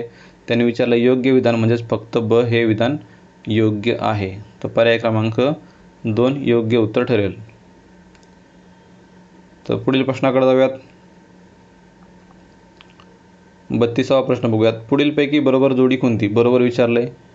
14व्या वित्त आयोगाचे अध्यक्ष जर आपल्याला माहितीच असणार, YV रेड्डी हे त्याचे आयोगाचे अध्यक्ष होते, YV रेड्डी. तर 10वी पंचवार्षिक, आता हे शुअर शॉट जे आहे लगेच घेऊन जायचं, बरोबर लगेच पुढच्या प्रश्नाकडे चालायचं. आपण इथं फक्त माहितीसाठी 10वी पंचवार्षिक योजना कधी होती तर 2002 ते 2007 होती. सीमा शुल्कातील घट याचा काही संबंध नाही किंवा आपण एवढं लक्षात ठेवू शकत नाही याला. आणि 2022-23 मधील केंद्र सरकारची वित्तीय तूट ती 6.4 होती पण यांनी 5.8 दिली. त्यामुळे हे चुकीचे विधान आहेत खालची.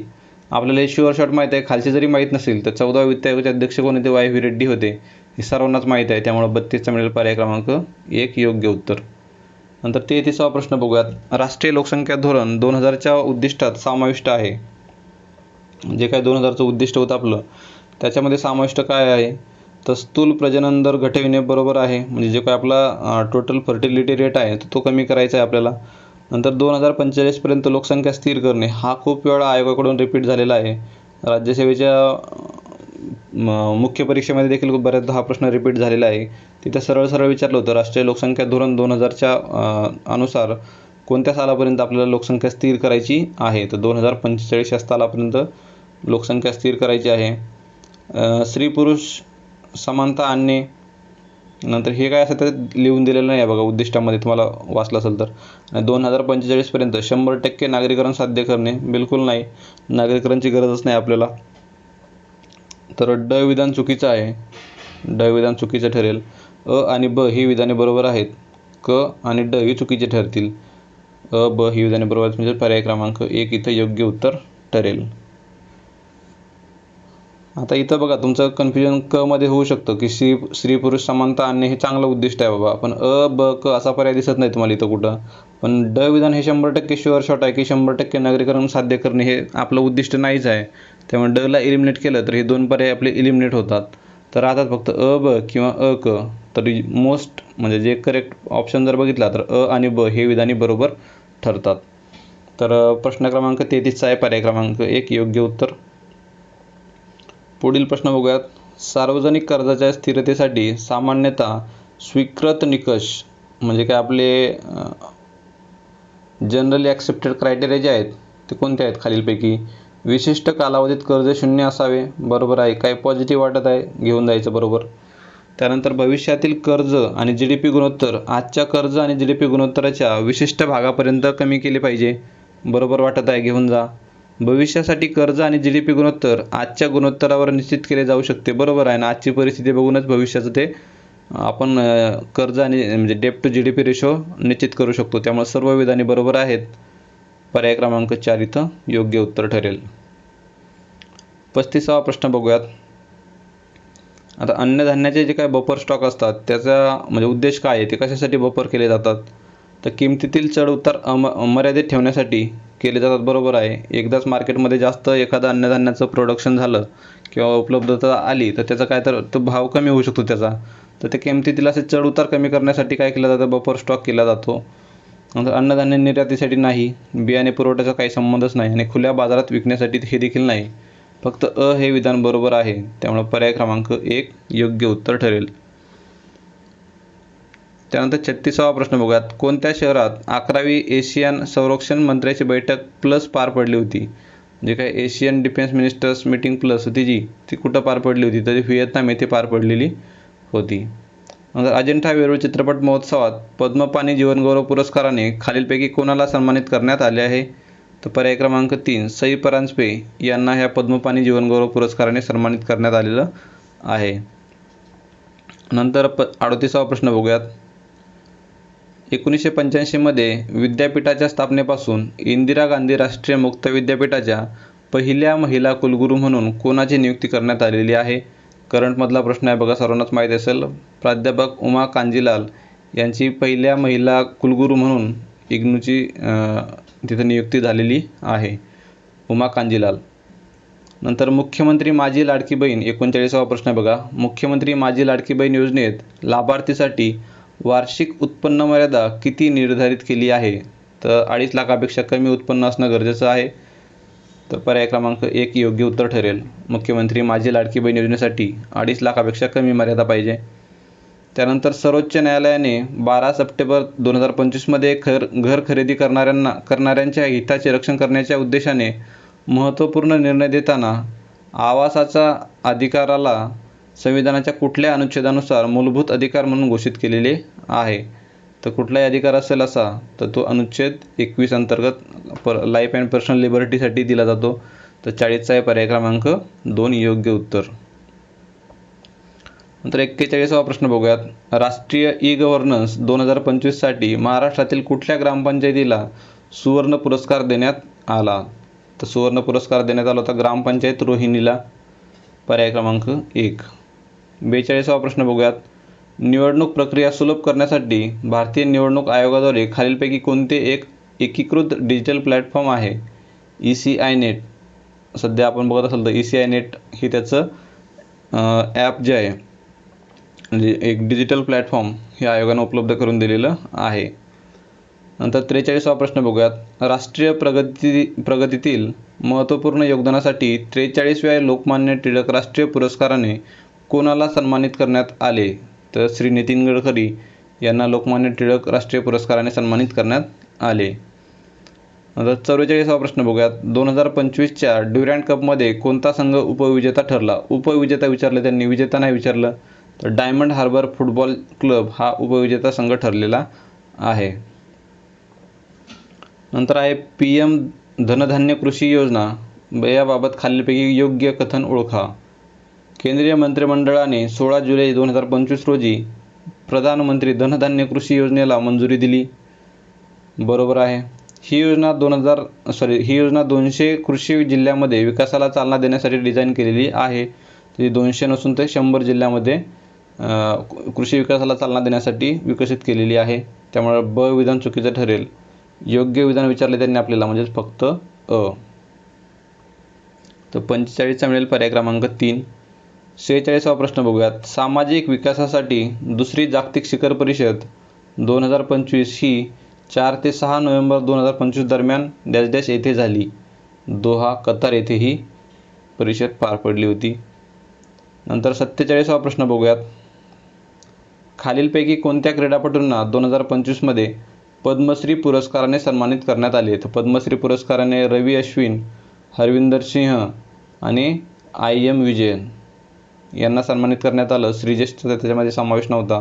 त्यामुळे पर्याय क्रमांक 1 अ, ब, क हे उत्तर योग्य ठरेल. नंतर 48वा प्रश्न बघा. देशातील पहिली कृत्रिम बुद्धिमत्ता AI तंत्रज्ञानावर आधारित अंगणवाडी शासनाने नागपूर जिल्ह्यातील कोणत्या गावात सुरू केली? तर ती केली ती वद्धमना या ठिकाणी नागपूर जिल्ह्यात सुरू केलेली आहे. देशातील पहिली आहे पुन्हा ती AI अंगणवाडी. हैदराबाद 49वा प्रश्न बघूयात. हैदराबाद येथे झालेल्या 72व्या मिस वर्ल्ड 2025 स्पर्धेतील मिस वर्ल्डचा किताब जिंकणारी ओपल सुचता चुआंगसरी कोणत्या देशाची आहे? ती थायलंड देशाची आहे.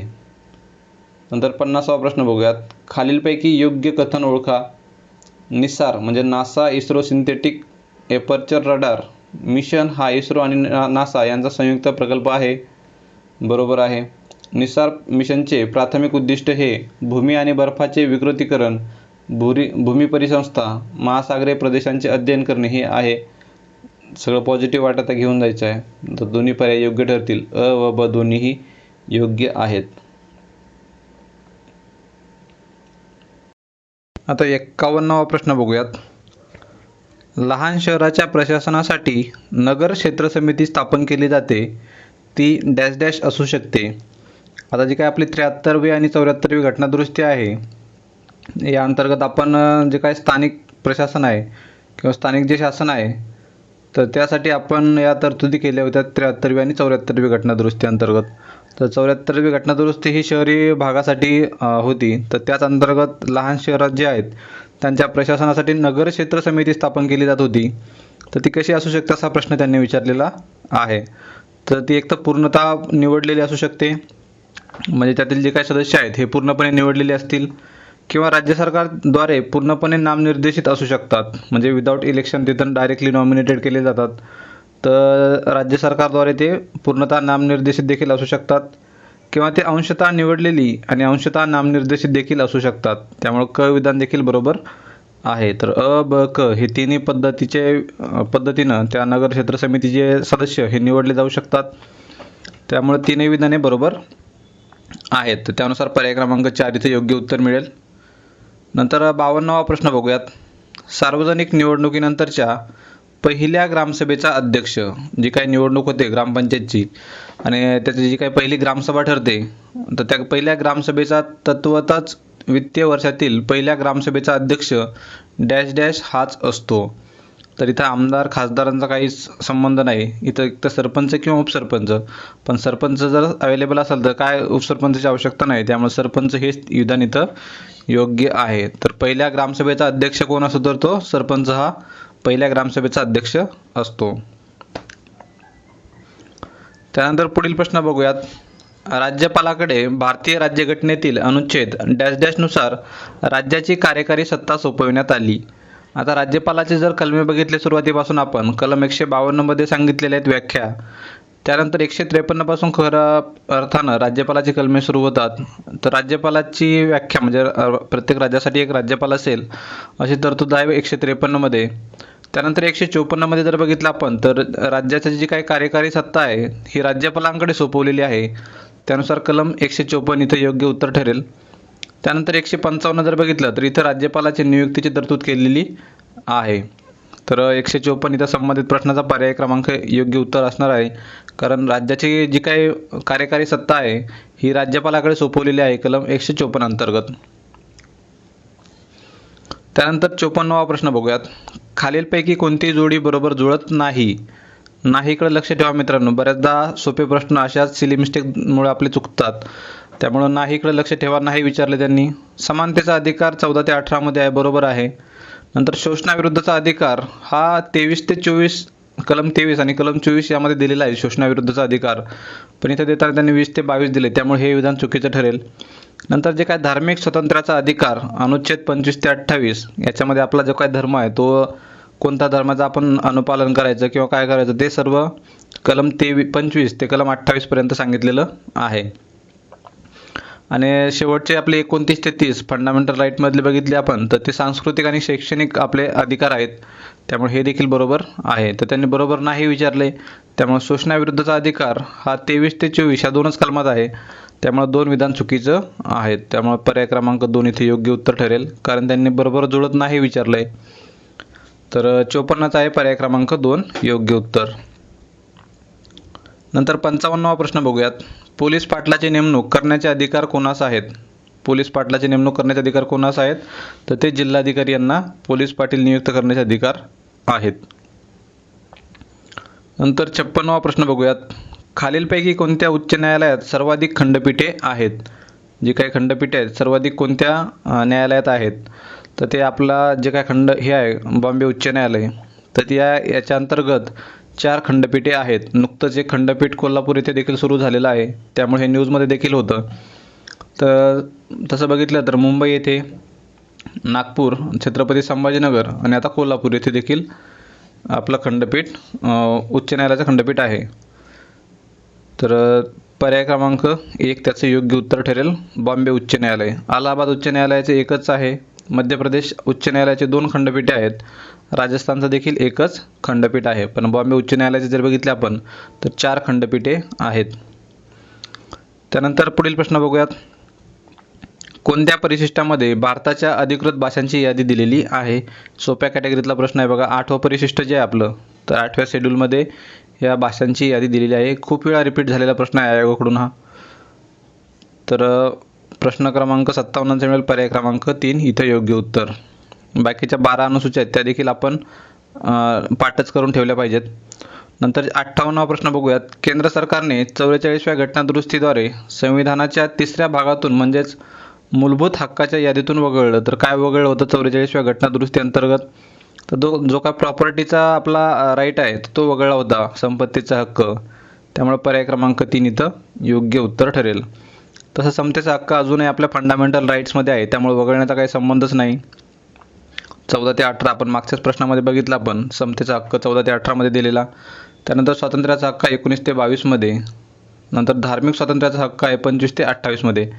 तर याच्यामध्ये हे सर्व बाकी अधिकार आपले ॲज इट इज फंडामेंटल राईट्समध्ये आपल्या मूलभूत हक्कामध्ये आजही आहेत, परंतु संपत्तीचा हक्क जो आहे तर 44व्या घटनादुरुस्तीद्वारे तो 3ऱ्या भागातून वगळला होता, म्हणजे मूलभूत हक्कातून तो वगळलेला आहे. तर त्यामुळे 58चा मिळेल पर्याय क्रमांक 3 इथे योग्य उत्तर. नंतर 59वा प्रश्न बघूयात.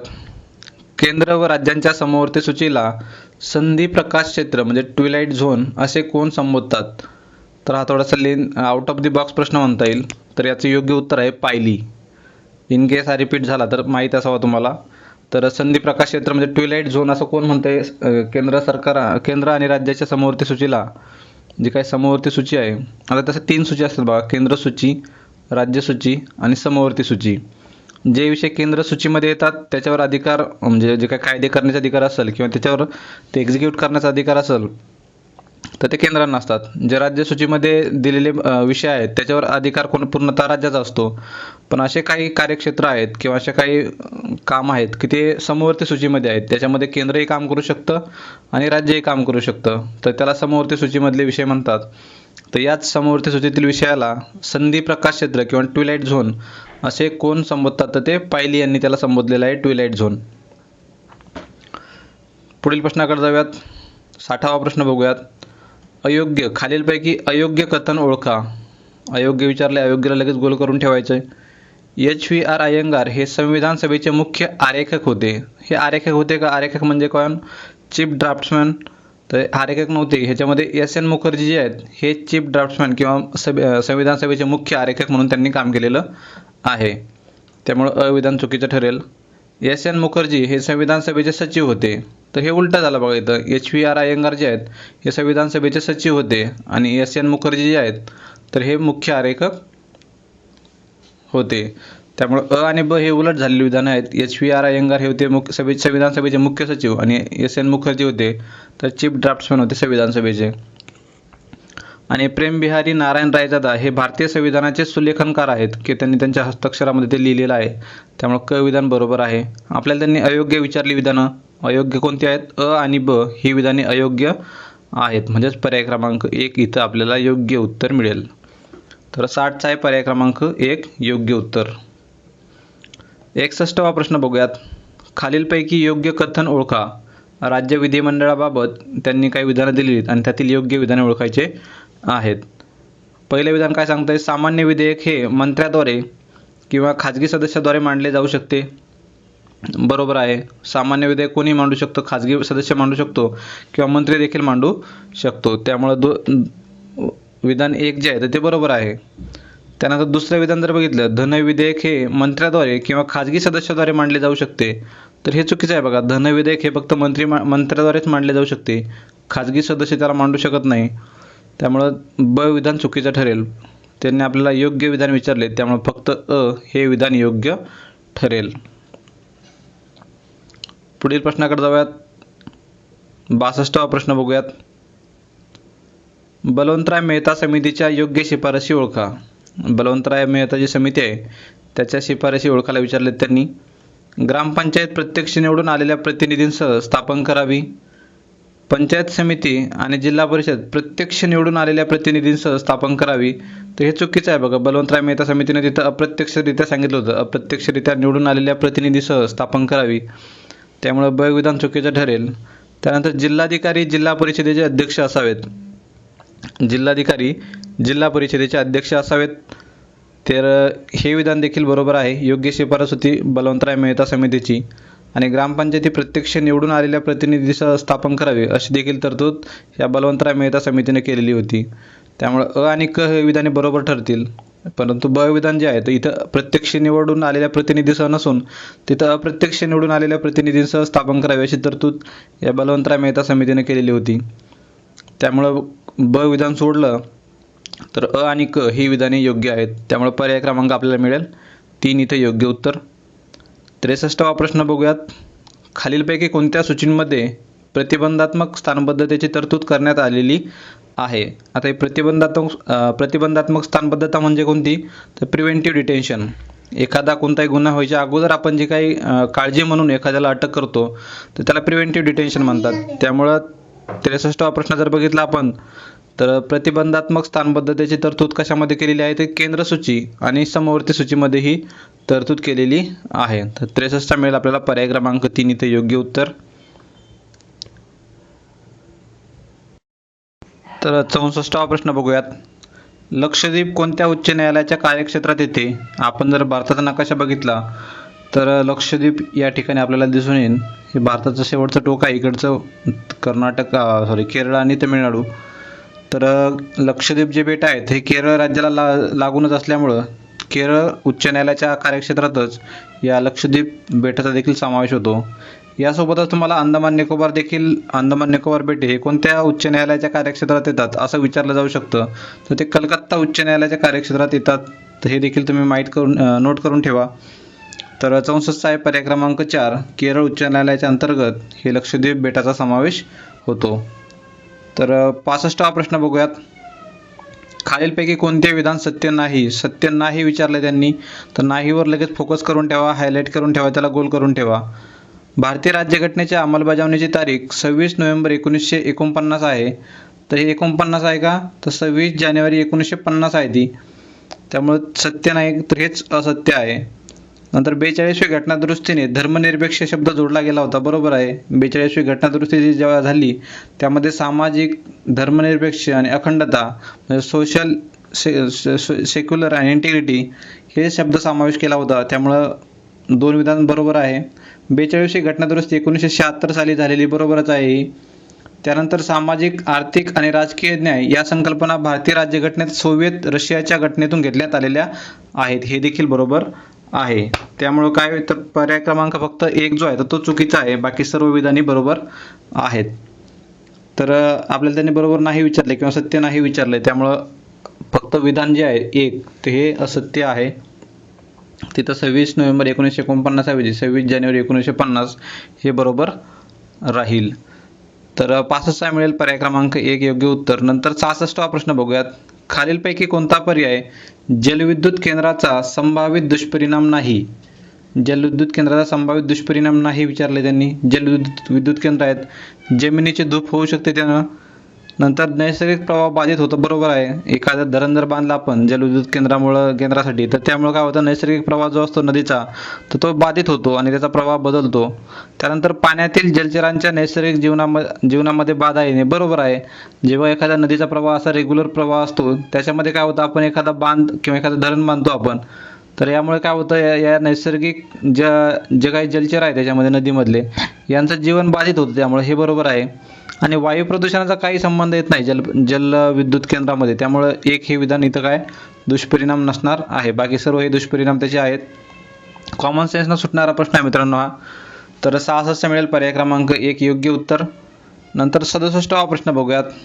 आता हे जे काही सायन्समध्ये जे काही आपल्याला प्रश्न विचारले जातात तर त्या कॅटेगरीतला एक प्रश्न आहे बघा. एका घरामध्ये 100 वॅट क्षमतेचा पंखा दररोज 10 तास चालवला जातो. 100 वॅटचा क्षमतेचा पंखा दररोज 10 तास, म्हणजे दररोज 10 तास चालवला जातो. त्यासोबतच कोणते, 2 50 वॅट क्षमतेचे बल्ब दररोज 5 तास चालवले जातात. जर विजेचा दर प्रति युनिट म्हणजे किलोवॅट पर आवर 5 रुपये असेल तर 30 दिवसासाठी महिन्याचे वीज बिल किती रुपये येईल? आपल्याला काय करावं लागणार आहे, आता सुरुवातीला पंख्याचं काढावं लागणार आहे. तर पंख्याचं जर बघितलं आपण तर इथं सोडून दिलं बघा तुम्हाला. 100 वॅटचा येतो, रोज 10 तास चालतो, एका महिन्याचे दिवस आहेत 30, म्हणजे 100 गुणिले 10 गुणिले 30 म्हणजे एवढा वॅट तिथं आपला काय खर्च होणार आहे. त्यानंतर आपण लाईटचा जर बघितला, बल्बचा, कारण 2 बल्ब चालवले जातात तर 50 वॅटचे बल्ब आहेत. ते 50 वॅटचे बल्ब रोज किती तास? 5 तास चालवले जातात आणि पूर्ण महिनाभर चालवले जातात 30 दिवस. गुणिले 2 ह्यासाठीच, कारण संख्या बल्बची 2 आहे, तर यांचा गुणाकार जर केला तुम्ही तर ते किती येतात पुन्हा 15,000. म्हणजे आपल्या जो काही पंखा आहे त्या पंख्यासाठी 30,000 आणि 2 बल्ब आहेत आपले तर त्यासाठी 15,000, असे मिळून 45,000 जे काय आपला वॅट आहे तिथं खर्च होतो. आता 1 युनिट म्हणजे किती असतो, तर 1,000 वॅट असतो. आपले 45,000 वॅट खर्च झालेले आहेत किंवा आपण त्याला कंझ्युम केलेला आहे, तर 1 युनिट म्हणजे 1,000 वॅट आहे. तर मग 45,000 वॅटला कसं काढणार, तर 45,000 भागिले 1,000, तर त्यानुसार काय येणार आपले 45 युनिट येणार.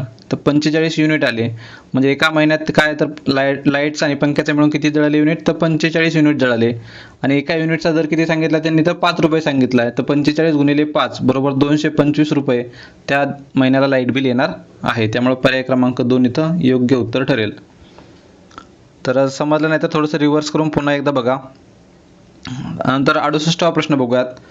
खालीलपैकी कोणते किरण चुंबकाच्या सानिध्यात दिशा बदलत नाहीत? दिशा कोणते बदलणार नाहीत? जे न्यूट्रल असणार आहे ते दिशा बदलणार नाहीत.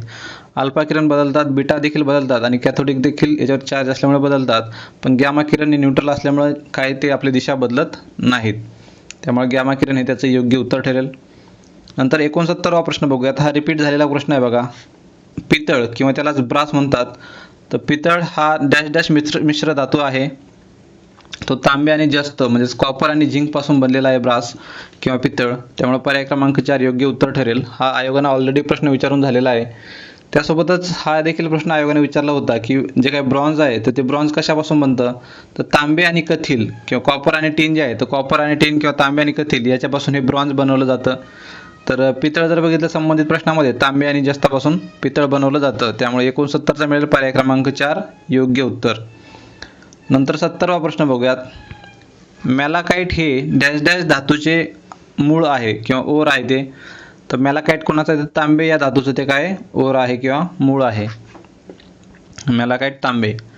नंतर 71वा प्रश्न बघूयात. कॅल्शियम आणि क्लोरीन डॅश डॅश बंधाने एकत्र येऊन कॅल्शियम क्लोराईड CaCl तयार होतो. तर याच्यामध्ये कोणता आयनिक बंध असतो. आयनिक बंध ह्यासाठीच कारण कॅल्शियमकडे 2 इलेक्ट्रॉन असतात, तो 2 इलेक्ट्रॉन देतो आणि क्लोरीनची व्हॅलेन्सी 2 असते. त्यामुळे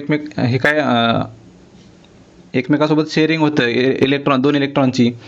त्यामुळे काय ह्याला आयोनिक बंध तयार होतात. तर 71चा त्यानुसार पर्याय क्रमांक 2 योग्य उत्तर ठरेल. नंतर 72वा प्रश्न बघूयात. खालीलपैकी कोणत्या झुऑइड निडरियामध्ये संरक्षण आच्छादन असते. थोडासा लेंदी आहे बघा, आउट ऑफ द बॉक्स प्रश्न आहे. संबंधित प्रश्नाचं उत्तर आहे फायलोझॉइड पर्याय क्रमांक 4 योग्य उत्तर आहे. नंतर 73वा प्रश्न बघूयात. कांगारू हा पिशवी असलेला सस्तन प्राणी आहे. बरोबर आहे, कांगारू हा पिशवी असलेला सस्तन प्राणी आहे. ऑस्ट्रेलिया आणि टास्मानिया याच्या गवताळ मैदानात हा जो काही प्राणी आहे तो आढळतो. बरोबर आहे, ऑस्ट्रेलिया आणि टास्मानियाच्या गवताळ प्रदेशात तो आढळतो. त्यानंतर ते स्थलीय आणि शाकाहारी प्राणी आहेत. स्थलीय म्हणजे कोणते, तर आपल्या टेरेस्ट्रियल म्हणजे जमिनीवर राहणारे प्राणी आहेत आणि शाकाहारी आहेत ते. बरोबर आहे, दोन्ही विधाने बरोबर आहेत ही, अ आणि ब. त्यानंतर पुढील पाय खूप लांब व शक्तिशाली असतात तर मागील पाय लहान व कमकुवत असतात. हे थोडंसं उलट दिलंय. तुम्हाला त्याचं चित्र जर माहीत असेल तर मागच्या पायामध्ये एकदम जीव असतो त्यांच्या, पण वरचे पाय एकदम शॉर्टमध्ये असतात. अशी त्यांना इथे शॅक असते बघा. तर तुम्हाला माहित असेल वरचे पाय एकदम शॉर्ट असतात, पण इथं त्याने एकदम उलट सांगितलंय. पुढील पाय खूप लांब व शक्तिशाली असतात. तर पुढील पाय लांब व शक्तिशाली नसून हे मागील पाय लांब व शक्तिशाली असतात, पण पुढचे पाय जे असतात एकदम लहान असतात आणि कमकुवत असतात. तर त्यामुळे क विधान चुकीचं ठरेल. क जर इलिमिनेट केला तुम्ही, क इलिमिनेट केला तर तुमचं एक विधान इलिमिनेट होईल. इथं पर्याय क्रमांक 3 इलिमिनेट होईल. त्यानंतर मादीला भ्रूणपिशवी असते तिला मार्सुपियम म्हणतात. आता जे काय समोर पिशवी असते ती मादीलाच असते, त्याच्यामध्ये ती आपल्या बाळाला ठेवून चालते. त्यामुळे ड विधान देखील बरोबर आहे, त्याला मार्सुपियम म्हणतात.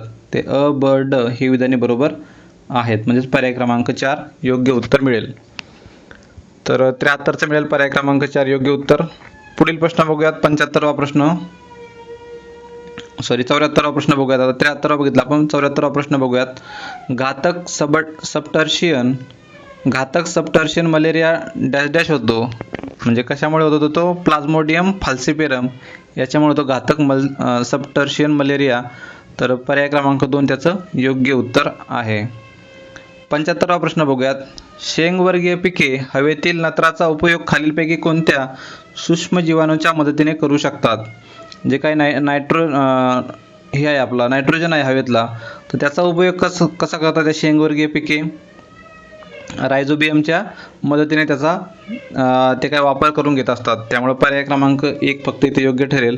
बाकी विषाणूचा काही संबंधच नाही. विषाणू नावावरूनच दिसते आपल्याला ते काहीतरी त्याला एक प्रकारे रेग्युलर जे फंक्शन आहे त्याचा त्याला विरोध करू शकतात. त्यामुळे विषाणू चुकीचा आहे. बुरशी देखील चुकीचा आहे. प्रोटोझोआ देखील चुकीचा ठरेल. फक्त रायझोबियम जे आहे तर हे वनस्पतीसाठी फायदेशीर म्हणून नायट्रोजनच्या अब्झॉर्प्शनमध्ये त्यांना मदत करत असतात हे शेंगवर्गीय पिकांसाठी. त्यामुळं पर्याय क्रमांक 1 इथे योग्य ठरेल. नंतर पुढील प्रश्नाकडे जाऊयात. 76वा हा प्रश्न देखील 2 ते 3 वेळा रिपीट झालेला आहे या 5 वर्षाच्या प्रश्नपत्रिकांमध्ये. तर भुईमुगावर टिक्का रोग कोणत्या कारक जीवाणूमुळे होतो. तर भुईमुगावर टिक्का रोग हा सर्कोस्पोरा पर्सोनेटा सर्कोस्पोरा या विषाणूमुळे किंवा कारकामुळे होतो. त्यामुळे पर्याय क्रमांक 2 याचं योग्य उत्तर ठरेल. याच्यासोबतच आपण बाकीचे देखील करून ठेवणं गरजेचं आहे. गव्हावर जो काय काळा तांबेरा पडतो तो कशामुळे पडतो, तो पक्षिणिया प्रजातीमुळे पडतो तो. नंतर ब्लॅक मोल्ड जो काही ऑनियनवर पडतो कांद्यावरती तो अस्परजिलस प्रजातीमुळे पडतो, अस्परजिलस प्रजाती. नंतर गव्हाची सुटी काजळी जी आहे त्याच्यावर पडतो युस्टिलागो प्रजाती, याच्यामुळे तो गव्हावर सुटी काजळी पडत असते. हे देखील तुम्ही नोट करून ठेवणं गरजेचं आहे. आता त्यांनी भुईमुगावर टिक्का विचारले तर पुढच्या वेळी ते दुसऱ्या पिकावरचा रोग विचारू शकतात. तर संबंधित प्रश्नाचा पर्याय क्रमांक 2 योग्य उत्तर आहे. नंतर 77वा प्रश्न बघूयात. मिराबिलिस जलापा म्हणजे 4 o'clock ही वनस्पती कोणत्या कुळातील आहे? थोडा आउट ऑफ द बॉक्स आहे.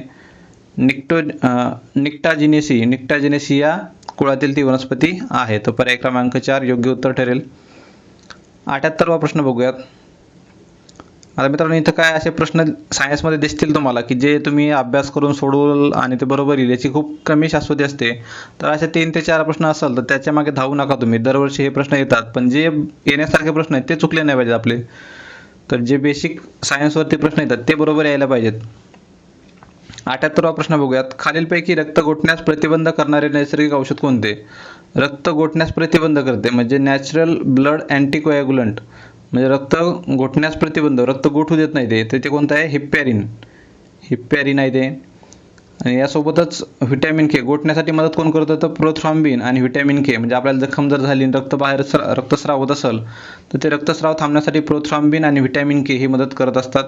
पण आपल्या शरीरातील जे रक्त आहे ते गोठून जाऊ नये एका ठिकाणी, तर त्याला हिप्पॅरिन हे काय करतं? त्याला पातळ ठेवण्यासाठी मदत करतं.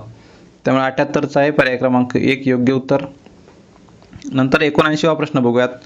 विषाणूजन्य रोग व कारणीभूत विषाणू यांच्या जोड्या लावा. एड्स सर्वांनाच माहीत असणार आहे. एड्स कशासाठी आहे तो आपला म्हणजे कोणत्या विषाणूमुळे होतो? तर human immuno deficiency virus HIV म्हणजे human immuno deficiency virus HIV म्हणजेच मानवी इम्युनो डेफिशियन्सी विषाणू. पर्याय क्रमांक 4 म्हणजे ए साठी 4 बघा कुठे आहे? तर ए साठी 4 एकच पर्याय मिळतोय, तोच आपला ऑप्शन असणार आहे. त्यानंतर कांजिण्या चिकन पॉक्स जो आहे तर कांजिण्या कशामुळे होतात? तर व्हेरिसेला झोस्टर विषाणूमुळे. लिव्हर डॅमेज आणि सिरोसिस हे कशामुळे होतात? हेपॅटायटिस B विषाणूमुळे. आणि रक्तस्रावी ताप तर हे कशामुळे होतात? तर डेंग्यू विषाणूमुळे. तर त्यानुसार पर्याय क्रमांक 3 इथे योग्य उत्तर मिळणार आहे.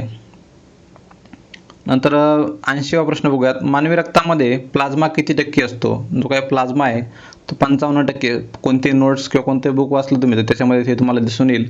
मानवी रक्तामध्ये प्लाझ्मा किती टक्के असतो? तर 55% प्लाझ्मा असतो. तर पुढील प्रश्नाकडे जाऊयात आता.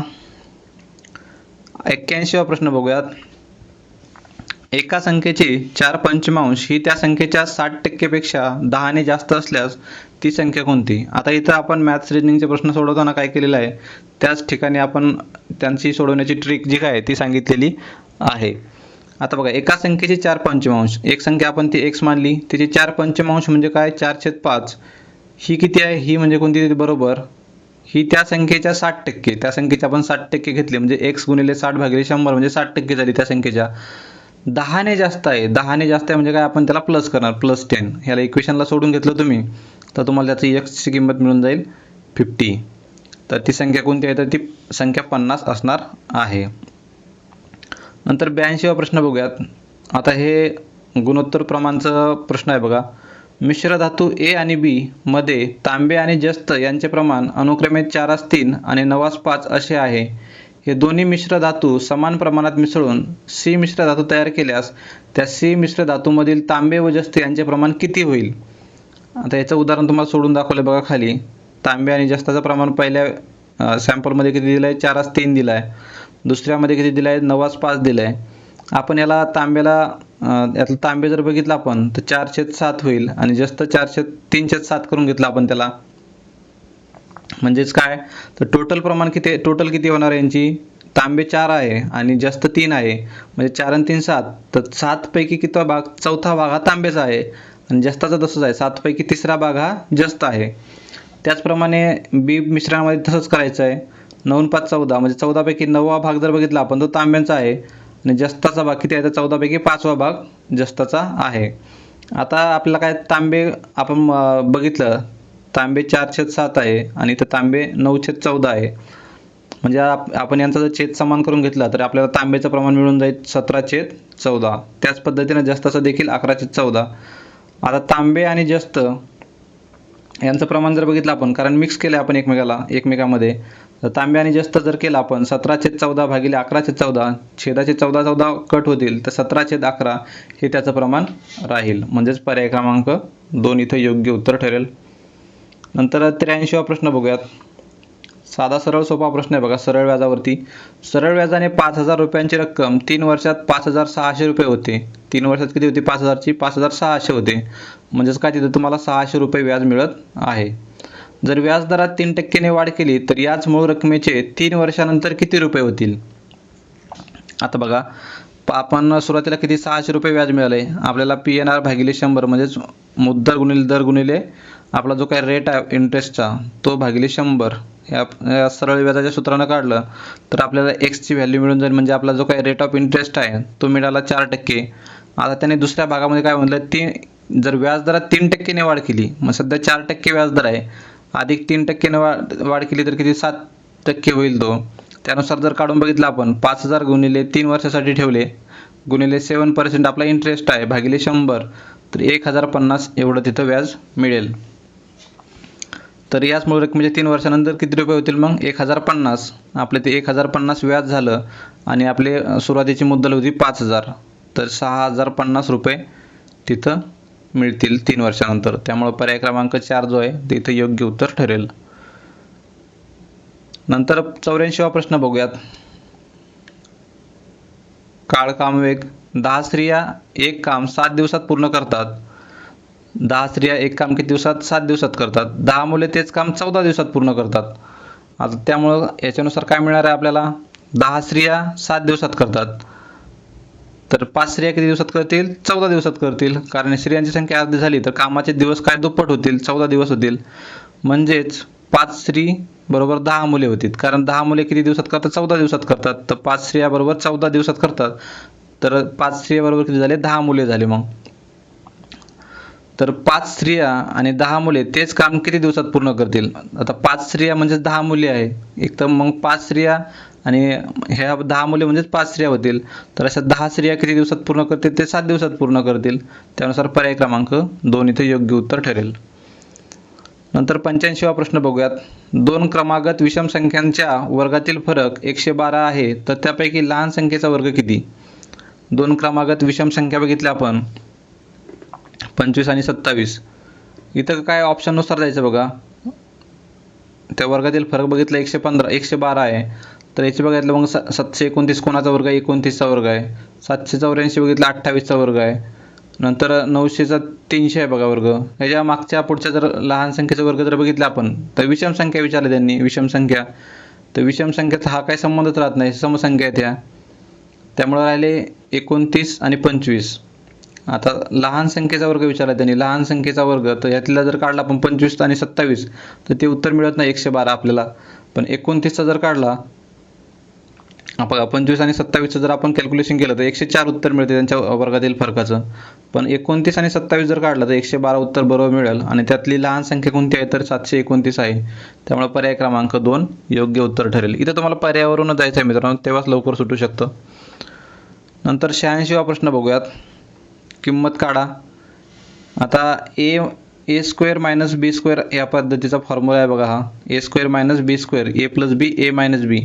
त्यानुसार जरी सोडवलं तरी आपल्याला याचं उत्तर मिळून जाईल 0.01 उत्तर मिळून जाईल. इथं सोडून देखील दाखवलं आहे बघा ते 0.01. हे झाला कितवा? 86वा प्रश्न. 87वा प्रश्न बघूयात.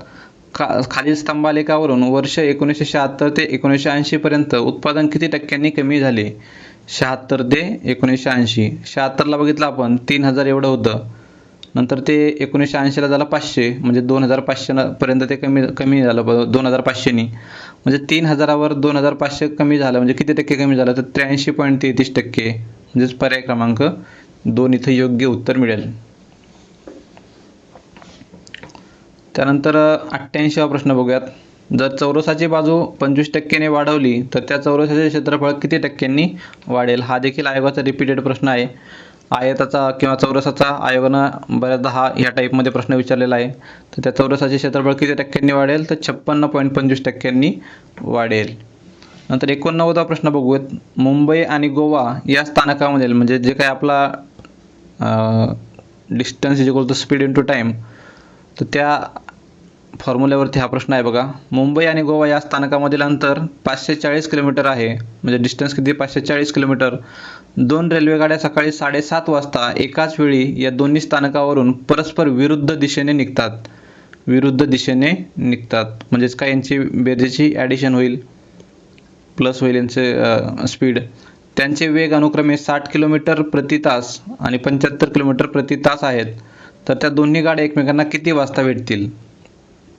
म्हणजे यांचं काय, तर वेगाची बेरीज होईल 60 अधिक 75, अंतर आहे 540. मग आपला फॉर्म्युला वापरायचा, distance is equal to speed into time. म्हणजे 540 बरोबर 60 अधिक 75 गुणिले टी म्हणजे टाईम. आता याचं जर आपण कॅल्क्युलेशन केले 540 भागिले 135, तुम्हाला त्याचं उत्तर मिळून जाईल 4 तास. तर 4 तास, 7:30 नंतर 4 तास जर बघितले आपण तर ते 11:30 वाजता एकमेकांना भेटतील. तर पर्याय क्रमांक 4 इथे योग्य उत्तर मिळेल. नंतर 90वा प्रश्न बघूयात. एक दुकानदार एका कपाटाच्या छापील किमतीवर 25% सूट देतो, तरीही त्यास 15% नफा होतो. तर कपाटाची छापील किंमत 23,000 रुपये असेल तर कपाटाची खरेदी किंमत किती आहे? तर आपले जे काय नफा तोटा आहे त्या संबंधित प्रश्न आहे. 15,000 रुपये त्या कपाटाची खरेदी किंमत असेल तर 15,000ला आपण याच्यामध्ये ठेवून बघितलं छापील किमतीवर आणि 25% सूट दिली त्याच्यामध्ये, तरी त्याला 15% नफा मिळेल. तर त्यानुसार 90चा पर्याय क्रमांक 3 योग्य उत्तर मिळेल.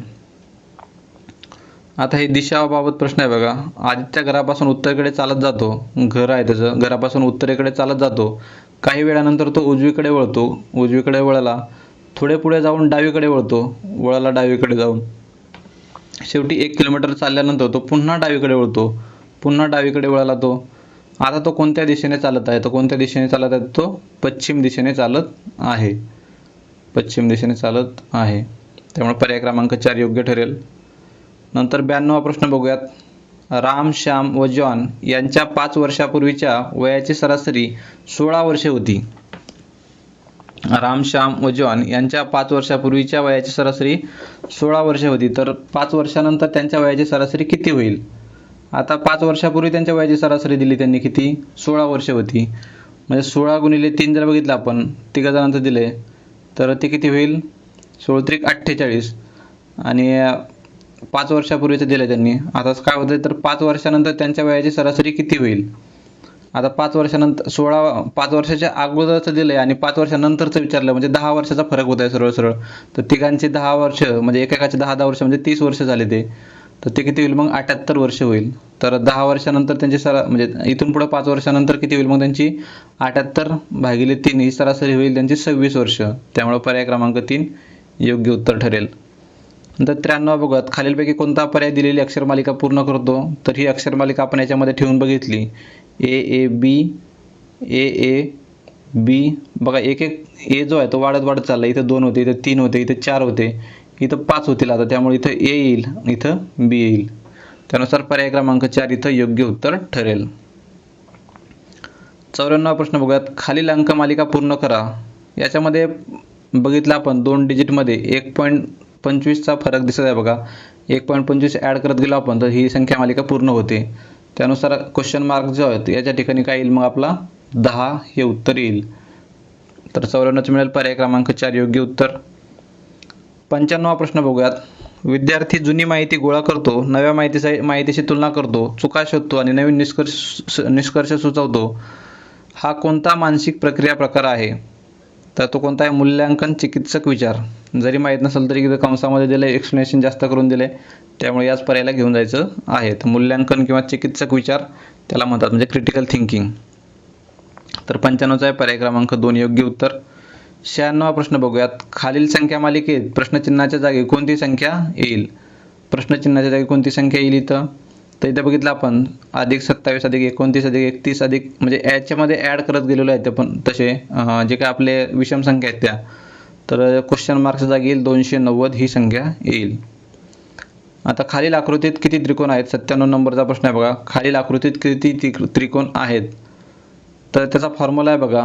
याला नंबरिंग करायची या रेषांना 1 2 3 4 5 6 या फॉर्म्युला ठेवायचं. n × n - 1 / 2. 6 रेषा आहेत. 6 (6 - 1/2) म्हणजे त्याचं उत्तर मिळेल तुम्हाला 15 त्रिकोण त्याच्यामध्ये आहेत. नंतर 98वा प्रश्न बघूयात. स्पंदनने 120 पानांच्या एका पुस्तकाचा 3/6 भाग वाचला आहे. 3/6 भाग म्हणजे 1/2 भाग त्यांनी वाचलेला आहे. तर त्याने त्या पुस्तकाची किती पाने वाचलेली नाहीत? एक तर तुम्ही वाचलेली आहेत काढा किंवा वाचलेली नाहीत काढा. 3/6 भाग, 3/6 म्हणजेच किती? 1/2 भाग येईल तो. 1/2 म्हणजे 120 पानांचा 1/2 म्हणजे 60 येईल. पर्याय क्रमांक 2. त्यानंतर पुढील प्रश्नाकडे जाऊयात. 99वा प्रश्न. एका सांकेतिक भाषेत थँक्स हा SKNTHA असे लिहितात, तर त्याच सांकेतिक भाषेत स्टुपिड STUPID ला कसे लिहाल? आता याच्यामध्ये जर बघितलं आपण तुम्ही थँक्स बघा THA हे शेवटी ठेवला THA. तसंच आपल्याला STU जो आहे तो STU शेवट ठेवायचा आहे आणि शेवटचे जे अक्षर आहे त्याला उलटे लिहायचं.